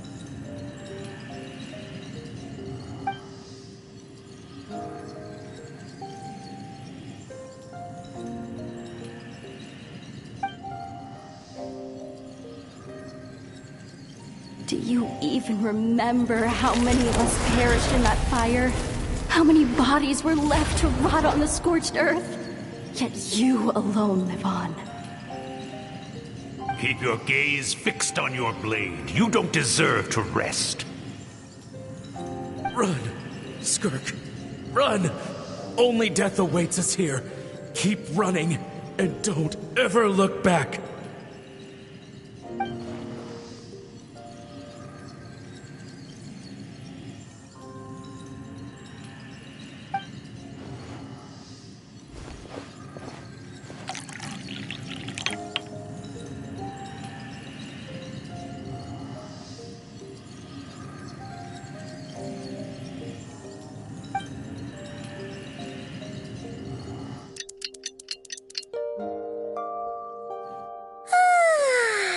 Getting an early night's sleep is the best.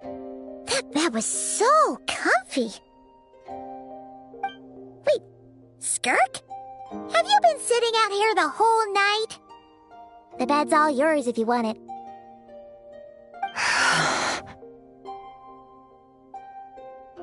About 60%.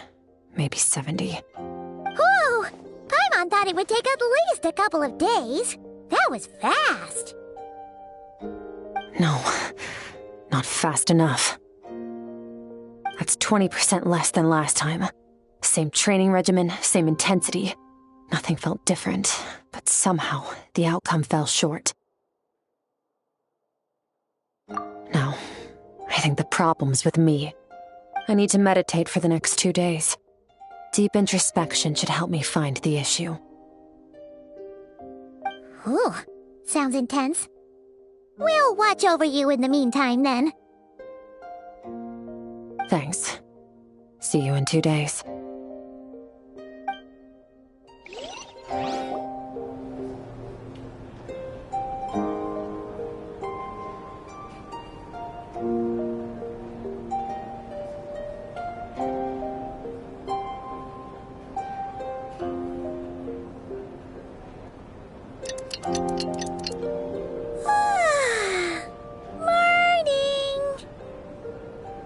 Skirk is still meditating, huh? It's been 2 days already. Shouldn't she be awake by now?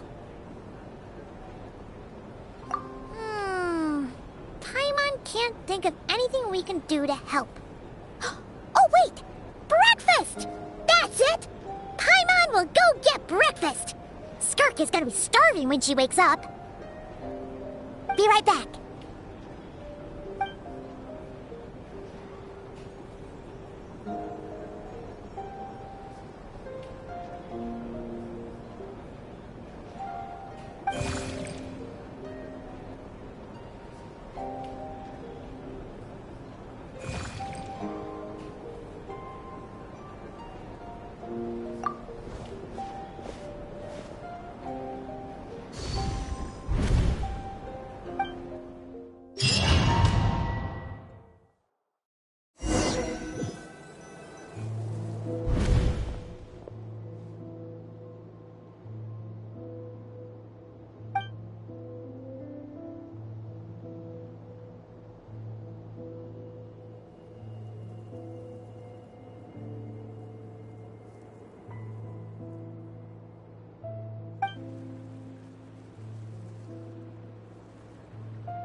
That's right.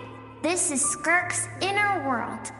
Think of it as the threshold between the soul and dreams. This isn't your first time here, but what you remember is probably a space covered in darkness. I only managed to illuminate a small portion for you back then.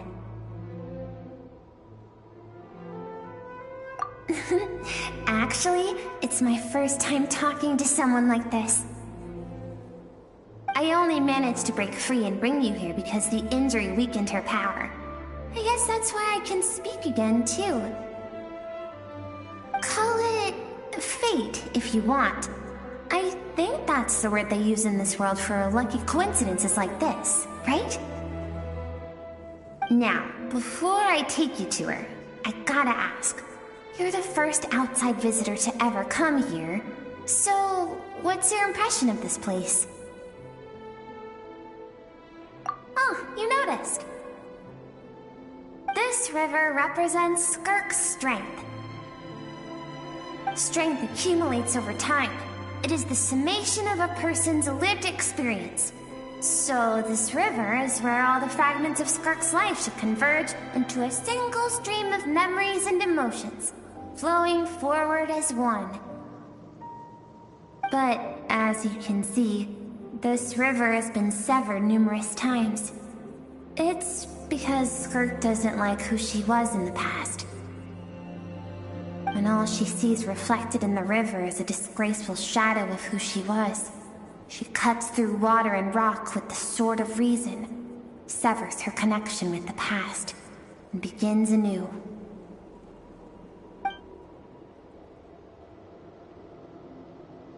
You must learn to shut out all the pointless emotion. Crush the self that makes you weak, and become master over your physical form. This isn't my first taste of failure or losing power. When you fall, you get back up again and become stronger. That's how it is.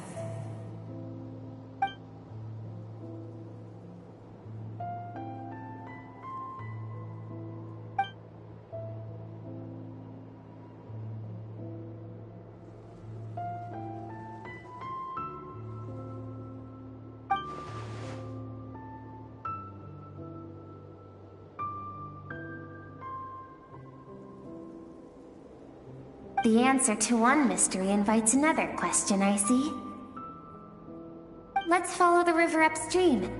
There among the cliffs, among the memories etched into her heart, lies the truth of it all. Soon, you'll understand everything.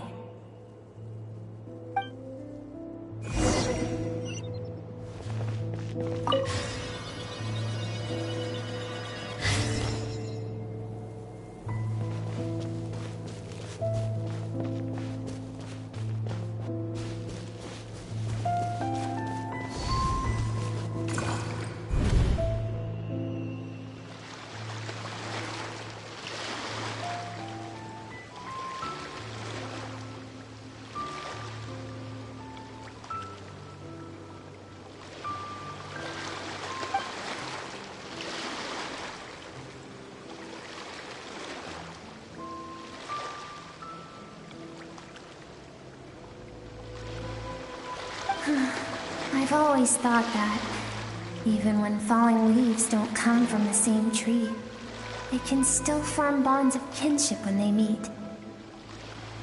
Like meteors, you both made a journey through the stars. Both travelers who have landed on a planet that is not your home.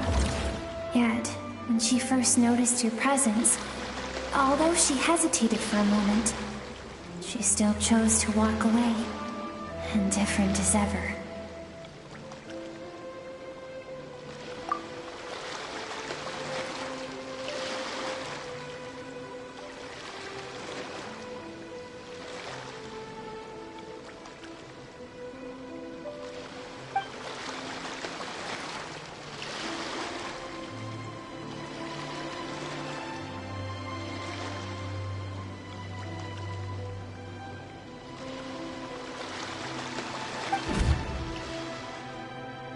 Seems like you've answered your own question.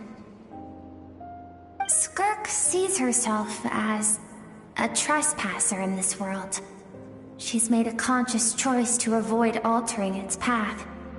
But the reason for that decision stems from events much earlier on in her life. Let's keep going. It's still a long way to the source of the river.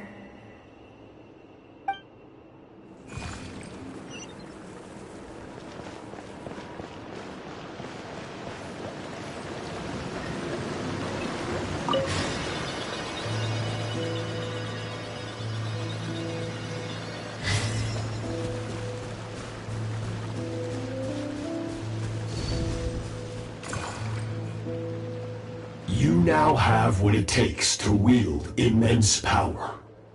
From this day forth, I shall teach you no more. No one can become a worthy warrior through imitation alone. I have given you fangs and claws. Now, you must learn to hunt. You wish me to travel the world beyond on my own, Master? Indeed. Make new friends. Embark on your own journey. And piece together a new future from the shattered remnants of your past. We will still have contact through the abyss. But know this. One day, I will take the life you worked so hard to rebuild and reduce it to ashes. Just like the fire that haunts your mind. Why do you do that? I have told you before, fear is the catalyst for human evolution. You have tasted loss. You have known fear, so deep it can be felt in the bones. But as living beings, we all have an instinct to detach from that which harms us. And thus pain dampens over time, and the acrid taste of fear becomes but a distant memory. Yet now, I have bestowed upon you the gift of fear eternal. It will drown you in the nightmare of your childhood, or it shall drive you to defeat me, whatever the cost.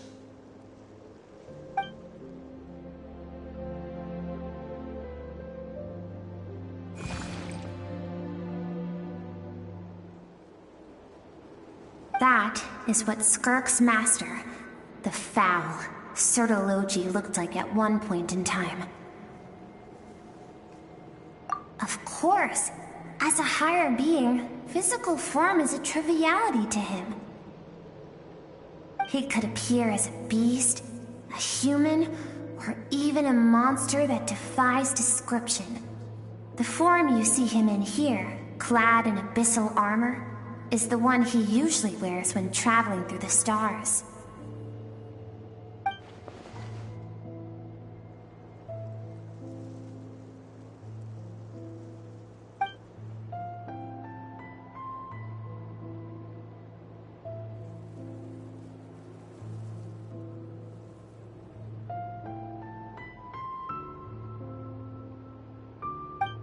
For certain reasons, I need to bridge the power gap between me and my master as quickly as possible. But first, I need to understand the source of his strength. To do that, I need to follow in his footsteps, walk the path he once walked, and somewhere along the way, I'll find out how to defeat him. That is my sole focus and purpose.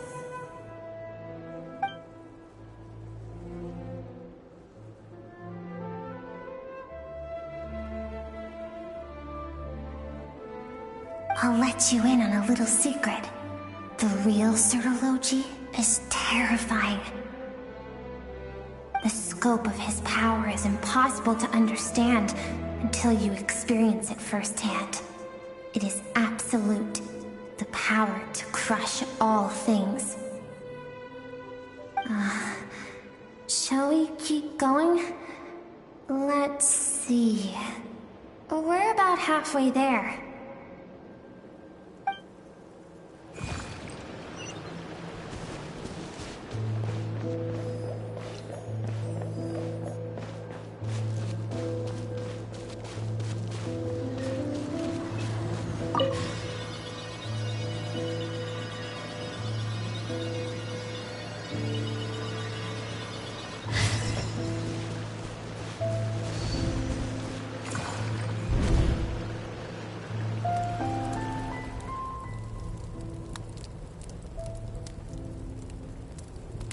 We've made it quite a ways already. This is Skirk, when she first began training under Sirology. I have set your broken wrist. Tomorrow, you're to train twice as hard. No tears this time. Good. Attempting to garner sympathy through tears is a habit of the weak. A pitiful, useless ploy. Can I ask a question, Master? Why did you save me? I keep thinking, maybe it would be better if I had died. I wouldn't be haunted by that fire all the time. I wouldn't have to go on like this. I saved you because I have a plan for you. It has been too long since I fought a battle that demanded my full strength, and I hunger for it. Every so-called genius and prodigy I have faced has crumbled like sand underfoot. Before me, even fate bends the knee. So, I will teach you everything I know. Train you by whatever means necessary, in the hope that one day, you might surprise me. But I don't want to draw my sword against you, Master. What you want matters little. Among the boundless sea of stars, the cries of the weak are but faint murmurs that disappear into the void. You of all people know that well. Yes, Master. From that day forward, all she knew was grueling training, emptiness, and fatigue. After some time, her talent bloomed, and she gained control over her emotions, like her master. How should I put it?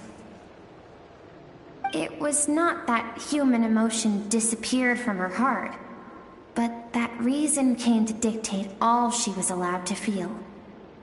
I suppose it was at this point that she became the Skirk you know today.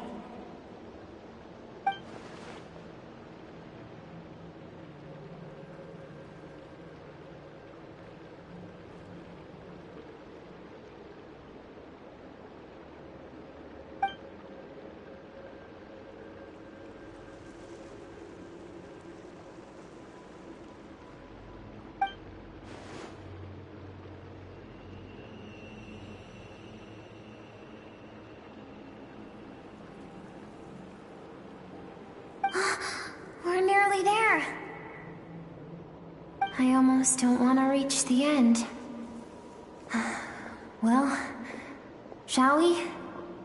This is the final stretch.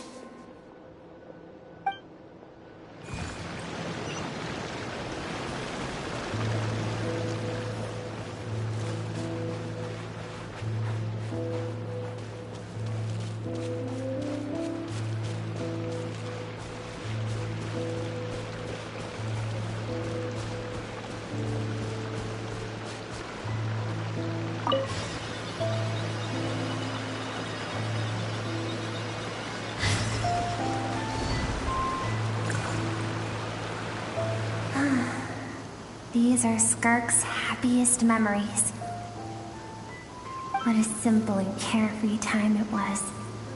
Wisps of clouds dotted the sky. The sun bathed everything in golden light. And when song filled the air, not even the shyest of flowers could resist swaying along. This is Skirk's homeland. She was so curious about everything as a child, always skipping school to go exploring instead. There was so much to discover. The treasures at the bottom of the sea, the secrets beyond the stars, and that merchant ship packed with adults wearing those strange clothes. Yes, the ship. That was the beginning of the end. It was a spaceship. When it arrived, the people that disembarked wore smiles on their faces and spoke of friendship. They claimed to be merchants from a neighboring planet, looking to establish trade. Skirk's parents, her relatives, her neighbors, everyone welcomed the newcomers with open arms and allowed them to explore the planet. To them, the visitors were guests and should be treated with hospitality. No one had any idea of what was to come. Several months later, an army of unknown origin arrived without warning and carried out a ruthless campaign to destroy everything and everyone on the planet. Skirk had skipped school that day, like so many times before, so she was not caught in the immediate wave of destruction. But when she came home that day, only fire and ruin awaited her. Countless people cried out to her for help. People she knew and loved. Friends and relatives. The little girl who lived next door. The shop owner with the bad leg. The bad-tempered teacher she had made fun of just that morning. Their lives were discarded like worthless trash as the fire consumed one life after another. Skirk was helpless. All she could do was run. And so she did. She kept running until an unexpected figure crossed her path. If Sertology hadn't been there in that moment, the fire would have claimed her life too.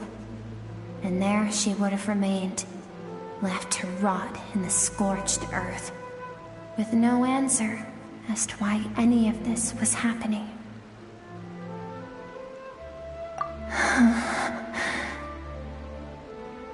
Because she and her people were seen as a threat.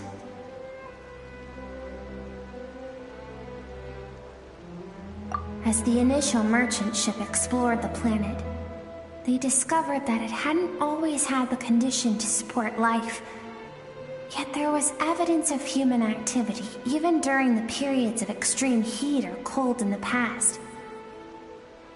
Further research revealed that, over time, the people of this planet had evolved the ability to adapt to any type of environment or energy source.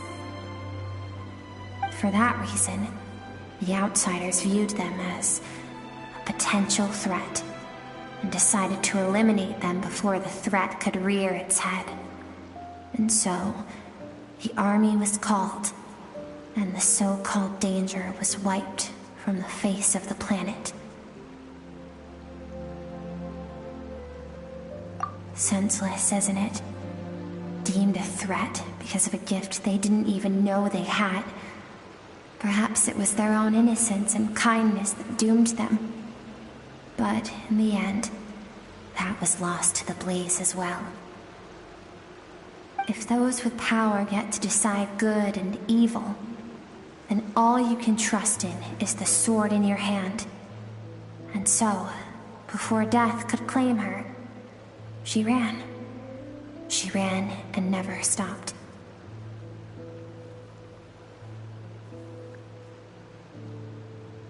No one wants to relive their most painful moments. Well, that brings us to the end of the story. This is as far as we can go. Skirk is waiting over there. For both of us. Let's go to her. It's time to fulfill my purpose. And my greatest wish over all these years.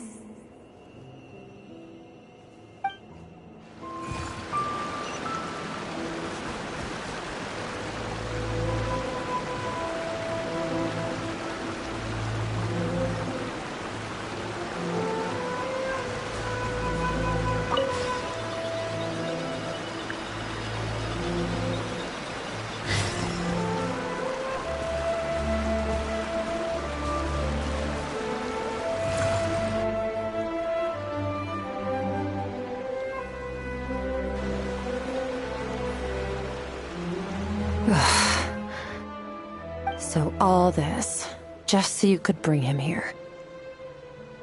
I have things to say to you. Well, to me. I want someone to witness our reconciliation, even if it takes an argument to get there. And he is the best choice in this moment. Her suppressed emotional self. The version of herself she keeps locked in the recesses of her mind, stifled by reason. All those rejected impulses, those discarded aspects of your past selves, they are a part of me now. I am who you used to be. Someone you have refused to face for too long. So, I came to face you instead. You're wrong. I've faced you all along. And that's exactly why I keep you locked here. Your existence makes me weak. Moments of joy and longing are when we are most vulnerable. Don't forget, it was a penchant for goodness over reason that doomed our homeland in the first place. The vastness of the universe renders everything insignificant. Our feelings most of all. Even so, learning from the mistakes of the past doesn't have to mean erasing everything. Strip yourself of your so-called weaknesses, emotions like kindness and empathy, and what makes you any different from the ruthless soldiers who slaughtered our people? The difference is that I'm doing what is right, what is necessary. I allow you to exist, but with limited freedom. That is the greatest kindness I can offer. I have shouldered everything you couldn't carry. I rose above the numbness and emptiness, and it was cold, unfeeling reason that brought me this far.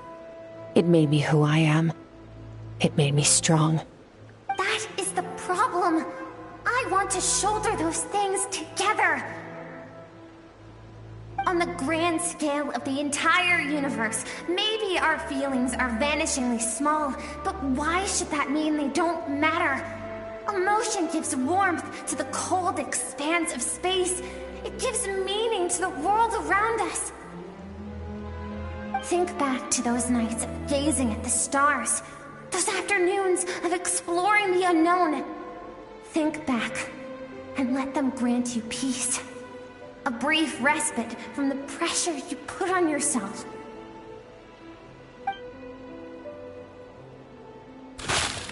That isn't what we need. Exactly what we need! Aren't you curious about why recovering your strength has taken longer than normal this time? Finally, you get to the important part. That is the only answer I came here to find. Then look around. Look at your inner world. You cast aside your dreams and curiosity, and in doing so, you lost your original motivation. You severed all connection to who you used to be, so you can no longer draw strength from your past. Now, the only things driving you forward are fear and survivor's guilt. But these cannot take you far enough. And so, this river, the source of your strength, grows more polluted by the day. And do you think that means I should seek help from a weak little thing like you?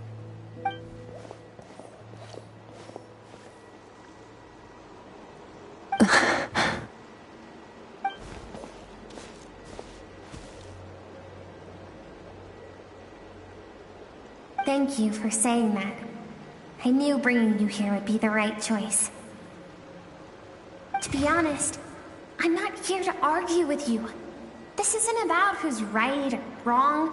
And in fact, I agree that in order to make it through the wake of that tragedy, we had to distance ourselves from the pain through reason over emotion. But what is right at one point in time isn't always right forever. I know you will never forget that fire. I know the fact that you were the sole survivor fills you with guilt. And I know that among the voices that haunt you, mine is there too. Because deep down, you know that you didn't turn out to be the person you wanted to be. All those unfulfilled hopes are like knives to the heart. And I don't want you to hurt anymore. So even if you can't accept me, I hope, at least, that you can let go. I keep thinking, maybe it would be better if I had died. I wouldn't be haunted by that fire all the time. I wouldn't have to go on like this.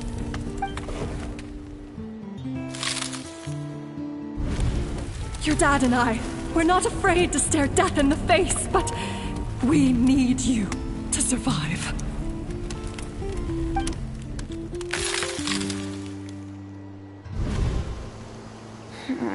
I'm sick of being a kid. There's so many amazing things out there, and I'm ready to see them all.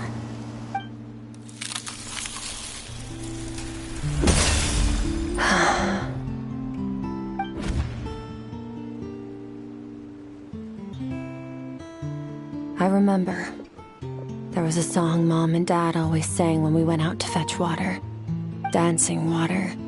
The sand along your path is begging for your song and movement. Will you carry this burden with you on your journey? I am not the dancing water, and you are not the burdensome sand.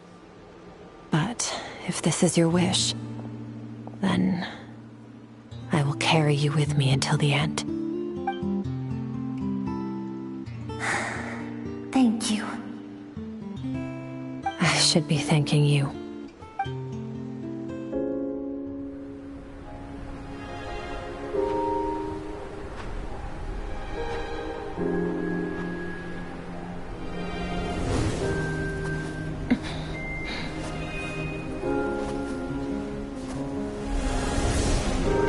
Run, Skirk, run! Remember, leave no one alive! Heed my words, Skirk. Let fear take root in your soul. Did you survive? Why was it only you? Skirk, did you become a positive light in this world?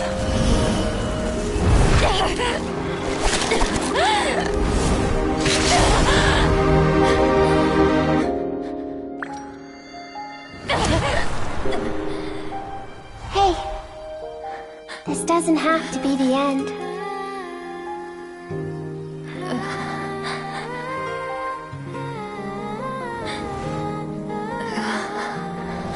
Life is a gift. Don't let darkness claim it.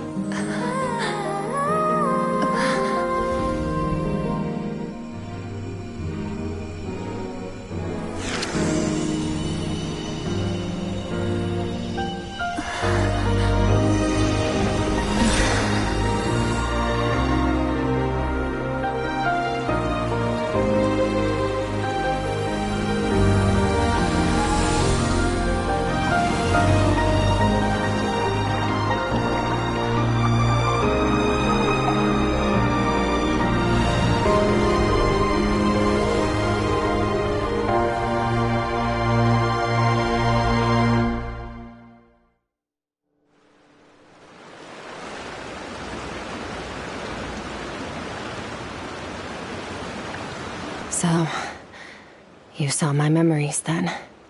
I once asked my master if survival of the strongest was the law of the universe. He said no. But in a world without order, those with no moral boundaries tend to be the ones who survive. That's why, after hearing his answer, an idea came to mind. An idea that, one day, I would create a new world order. One in which there would never be another tragedy like that fire. One in which power was not the law of the land. But that means I must defeat him. Because my master, Sertologi, is, at the core, a defier of all rules and order.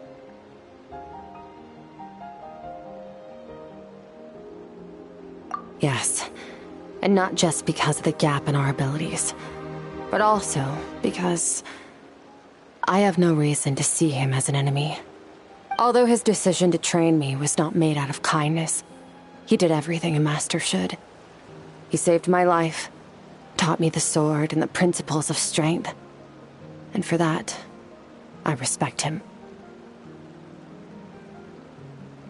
I know, and it's not something I want.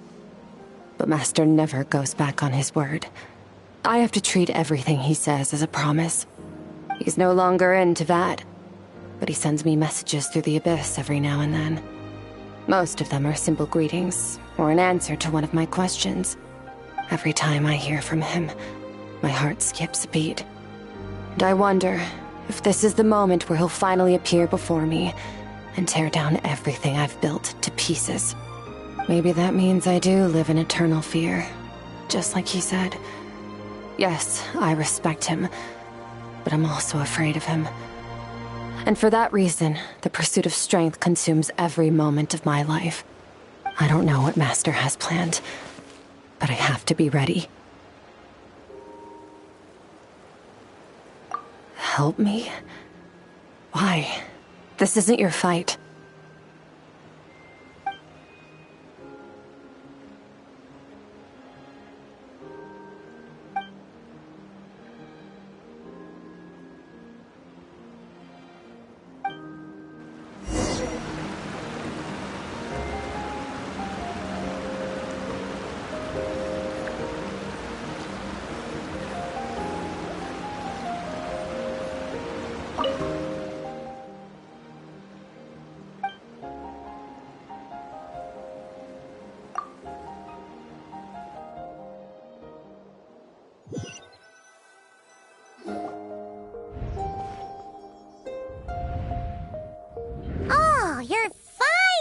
Awake! Honestly, Paimon was gone for like 2 seconds and then she comes back and finds you both unconscious? Oh, you scared Paimon half to death! You're both okay, right? What does it look like?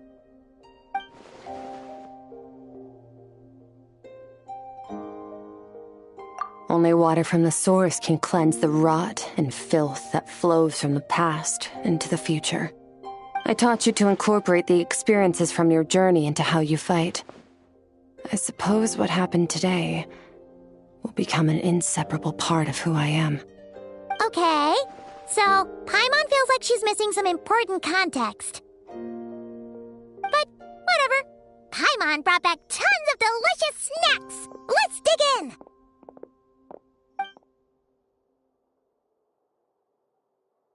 All right. It's about time we finished what we started. We're gonna deal with this thief for good, right?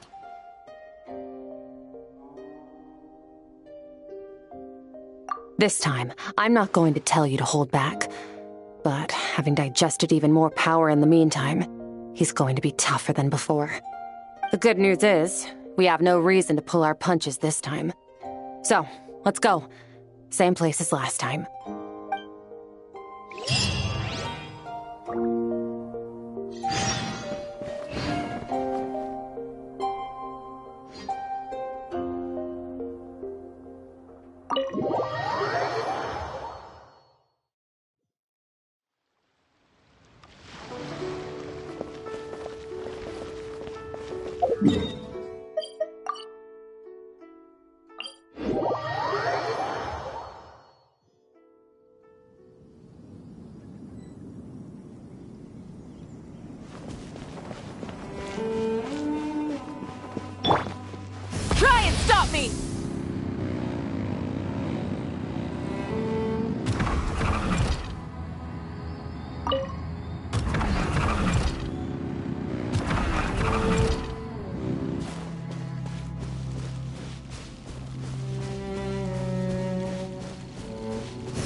vengeance!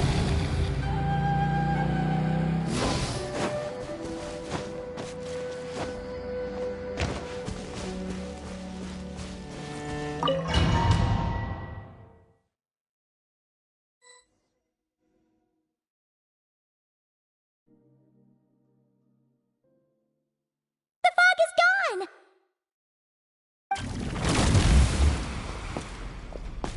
Wait, isn't that the form the all-devouring narwhal changed into? How come he knows that, too? Really? So, you're telling Paimon that giant whale and this guy can both turn into the fowl? How does that work? It's a subconscious instinct. Any intelligent being who longs for his level of strength is bound to mimic his appearance. It's a natural response after encountering someone as powerful as Master. To them, he represents ultimate power. We know the person before us has encountered Master, and we know he stole a portion of my power. So it's not surprising that he would assume this form. Okay. Oh, the closer Paimon looks, the more intimidating it gets. Nervalette isn't here this time, so it's up to us. He won't have the nerve to steal again after we're done with him. Let's teach this guy a lesson.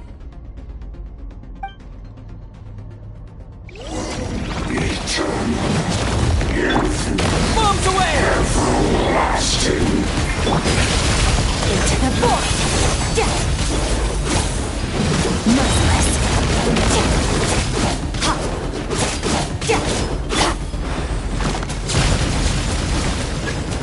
Go! Haven't forgotten your training, I hope.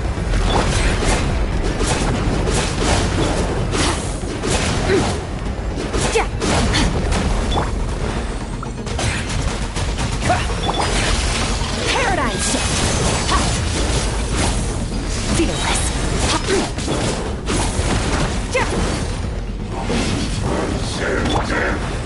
Once more! Merciless! Into the void! The star shall be his crown!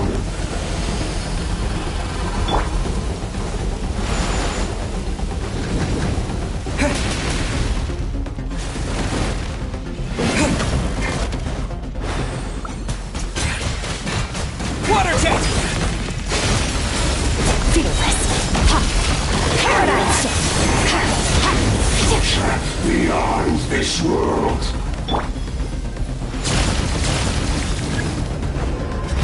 Yeah!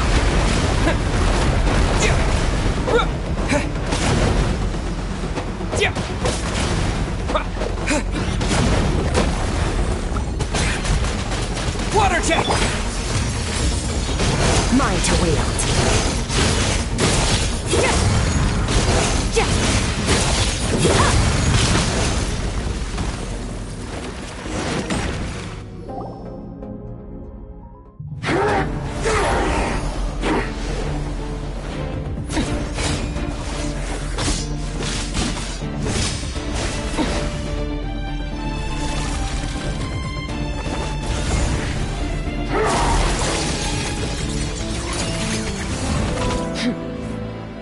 Haven't had enough of my power.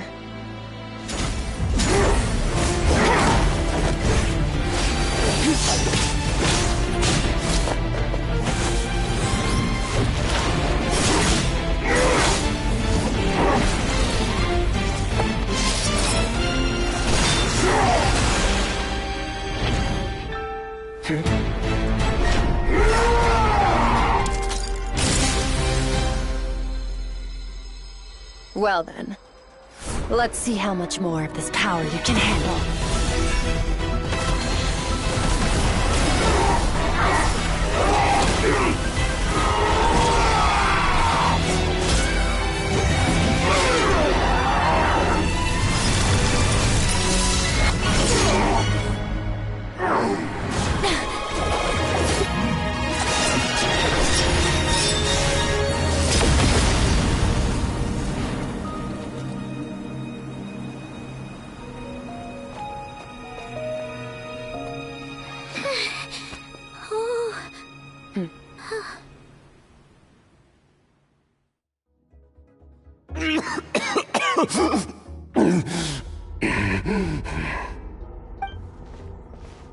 Well, have you come to your senses? You saw that my body was at its limit. So, you deliberately channeled your power into me, knowing that it would destroy my shell from within. Such power, such keen battle instincts. So you must be... Skirk, Sertologi's disciple. How long has it been? How long has he been away from Tevat? Hundreds of years. Hundreds? Sorry, it's a lot to take in. I should introduce myself. I am Skofnungar, a friend of your master and one of his followers. This is the first time I've heard your name, Skirk. But hundreds of years ago, I knew you existed. And I knew you would come here. Hundreds of years ago? Sounds like you and Master have quite the history. Care to tell us about it? Of course. Might as well take advantage of a clear head while I can. The story starts a long, long time ago. I was born into a noble family in Conria. As the eldest son, I was set to inherit our title. But I contracted an incurable illness as a child, and everyone gave up on me. I trained the sword harder than anyone else, defeated all of my peers. But it was all in vain. When other people looked at me, all I saw in their eyes was pity, or a strange glee in my misfortune. Even my parents were just waiting for me to die. Over time, my heart hardened, and I became aimless. That was the point where I met your master, Sertologi. We were similar in age, but different in background. He was born in prison, the son of criminals who had been sentenced to death. He spent his childhood wandering the streets, facing more criticism than the literary works in the Universitas Magistrorum. Yet, he always wore a smile on his face, as if kindness and malice were one and the same, and he could not see the difference. I still remember what he said to me when we first met. You need to fight to survive. Even if it's a losing battle, it should light a fire under you. How can you sit back like this and go down without a fight? That does sound like something he would say. He was the first to acknowledge that I was worth something, and he inspired me to keep going. When we sparred together, it was the first time I'd actually felt the thrill of combat. When I was 10, he stole forbidden research materials and managed to cure my illness. It was like there was nothing in this world he couldn't accomplish. When it came to the human form, he was always intent on pushing the boundaries of possibility. But somewhere along the way, I fell behind. My talents were nothing compared to his, and at some point, I realized he had pulled so far ahead, I was too embarrassed to even ask him to spar. After his grand endeavor was successful, he sought me out and said to me, "This planet no longer holds anything of interest to me, so I'm leaving. But first, I have an offer. I can use a power I have just refined to break the curse of immortality for you. Your death was once what we worked so hard to prevent. But the immortality you now face is a different kind of pain altogether. I'll pass. Immortality doesn't sound so bad to me. Since I can't die, it means I have an infinite amount of time to get stronger. Maybe I'll finally catch up to you one day, and we can spar like we used to. Are you sure? I cannot say when I will return. Your body, or rather, your soul, might not be able to withstand this curse. All I can do is try. After all, a wise man once told me, people need to fight for their own survival. Wise indeed. Nevertheless, if you grow weary of the pain of immortality, and wish to experience a good sparring match before you wither away, seek out my disciple. Disciple? Never thought I'd hear that word coming from you. Nor I, but Vedifenir said I was destined to find a disciple out there in the universe, and bring her to Tibet. You know as well as I, Vedifenir's prophecies are never wrong. Well, now I'm curious about who this disciple of yours will be. All Vedifenir said was that one day, the stars shall bow in her honor. Sounds pretty impressive. Of course. Only the most outstanding people would have the right to become my disciple. Still self-assured as ever, I see. But you're not wrong. I'll be leaving then. Oh, and if you are serious about getting stronger, I left you a little gift in the primordial sea. As I've said before, walk whatever path you want.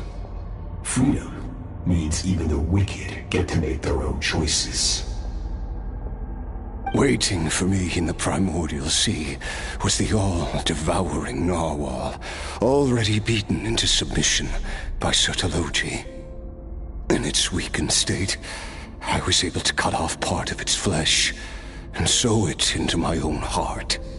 Your heart? That sounds like torture! How did you even survive that? Because, of course, I bear the curse of immortality.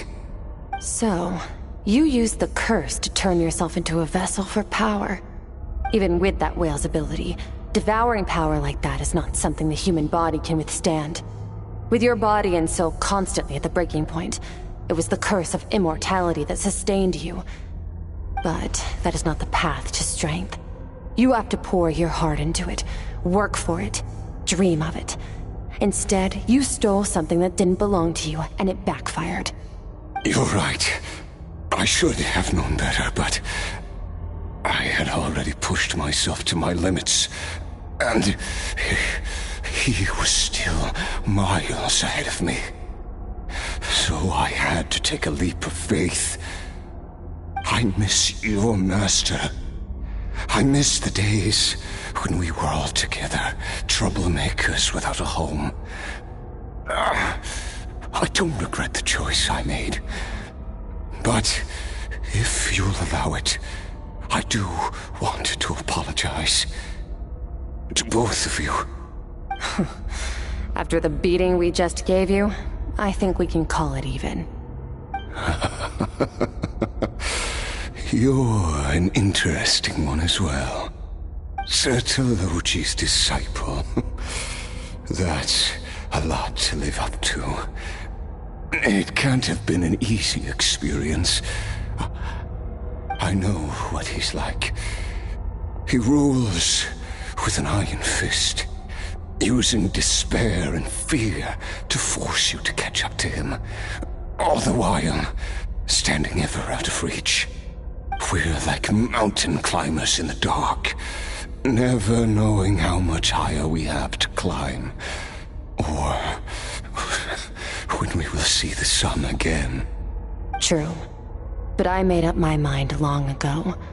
No matter how dark it gets, I will not give in to despair. I will overcome it. Besides, after hearing your story, I suspect what Master really wants is not a battle that demands his full strength, but rather a defeat without regrets. Oh? Since you're his friend, you must have some things in common. The first time we came here, when you stabbed me through the fog and stole my power, I felt no emotion coming from that spike. But when you had to devote all your strength fighting me just now, I could feel joy and passion emanating from your blade. It was the joy of a researcher discovering the truth of the world. The joy of an artist uncovering a temple of wonders. Interesting. I'm certain I didn't express those emotions outright. Yet you were able to read them from my blade, like a glimpse into my inner world. You're right. That battle brought me an unbridled sense of joy, and my defeat brings me no regret whatsoever. Exactly. I think Master also craves a battle like that.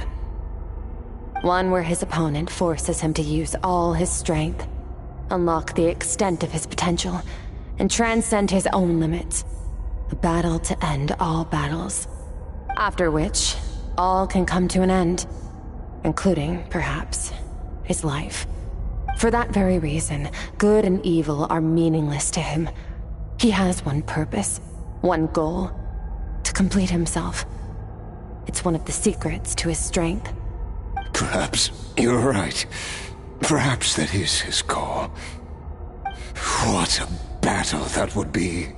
Oh, to witness such a...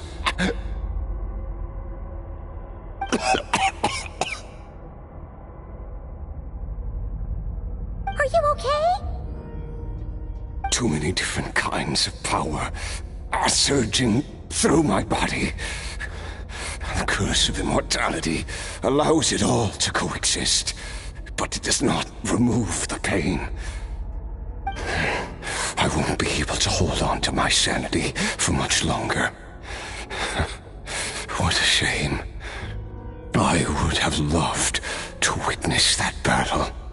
Sertologi once offered to free me from this curse. Now, I must ask that of you, Skirk. Can you release me from the pain? I can, but not through death, if that's what you were hoping for. It's not a suitable punishment for your crime. As an alternative, I can take your consciousness, along with all the power you've consumed, and smash it to pieces. The impurities will dissipate, and under the curse of immortality, your mind and body will regenerate. When that process is complete, you will be back to who you were before, no longer tortured by powers you can't control. But it will be a time-consuming and painful process. The decision is yours to make. I accept. And who knows? Perhaps I'll wake up in time to witness your great battle with Sertologi. I have faith that you'll be able to stand against him one day. Though I know it'll be a long and arduous road.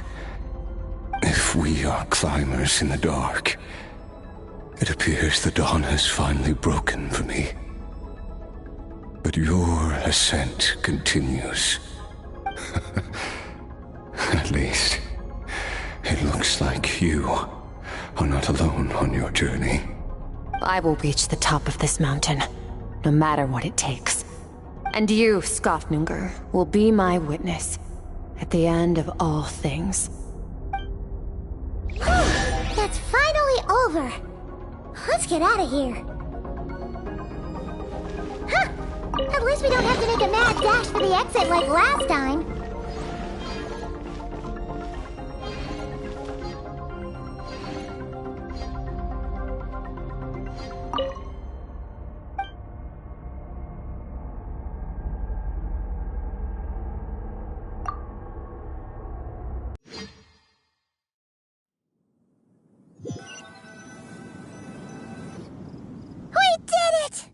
Ah, it's only been a few days, but it feels like forever.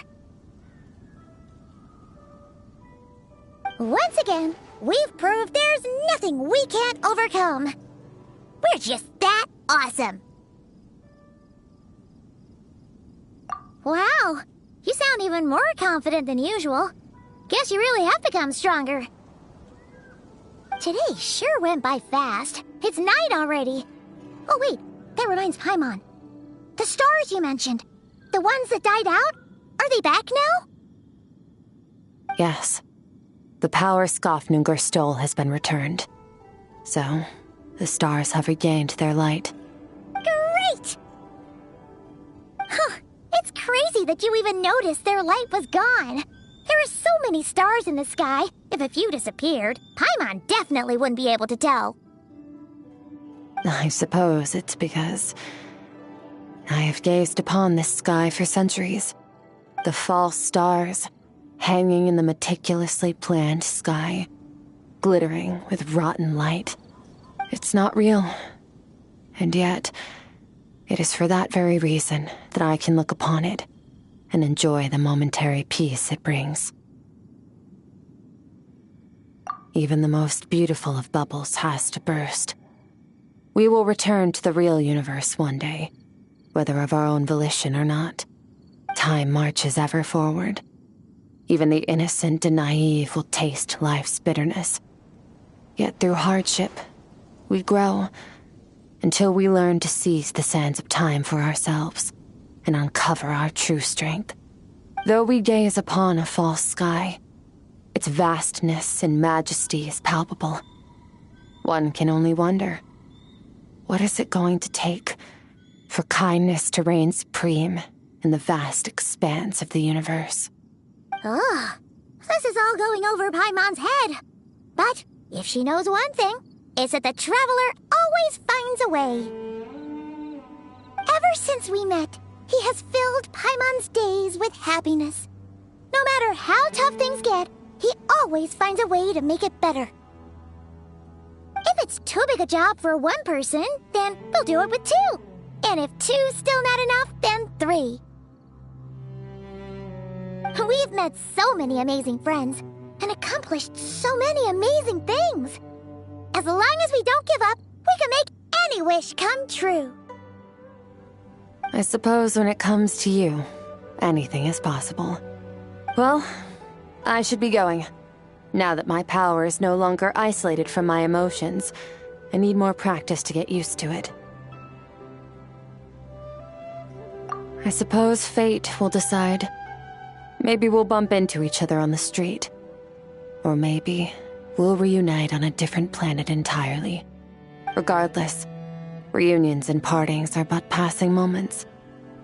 More than anything, I hope that, at the end of this journey, wherever it takes us, we stand in a world reborn.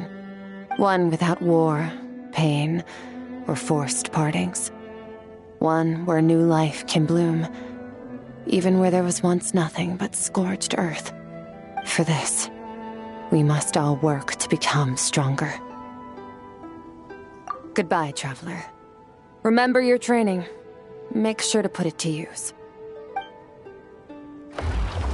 Bye!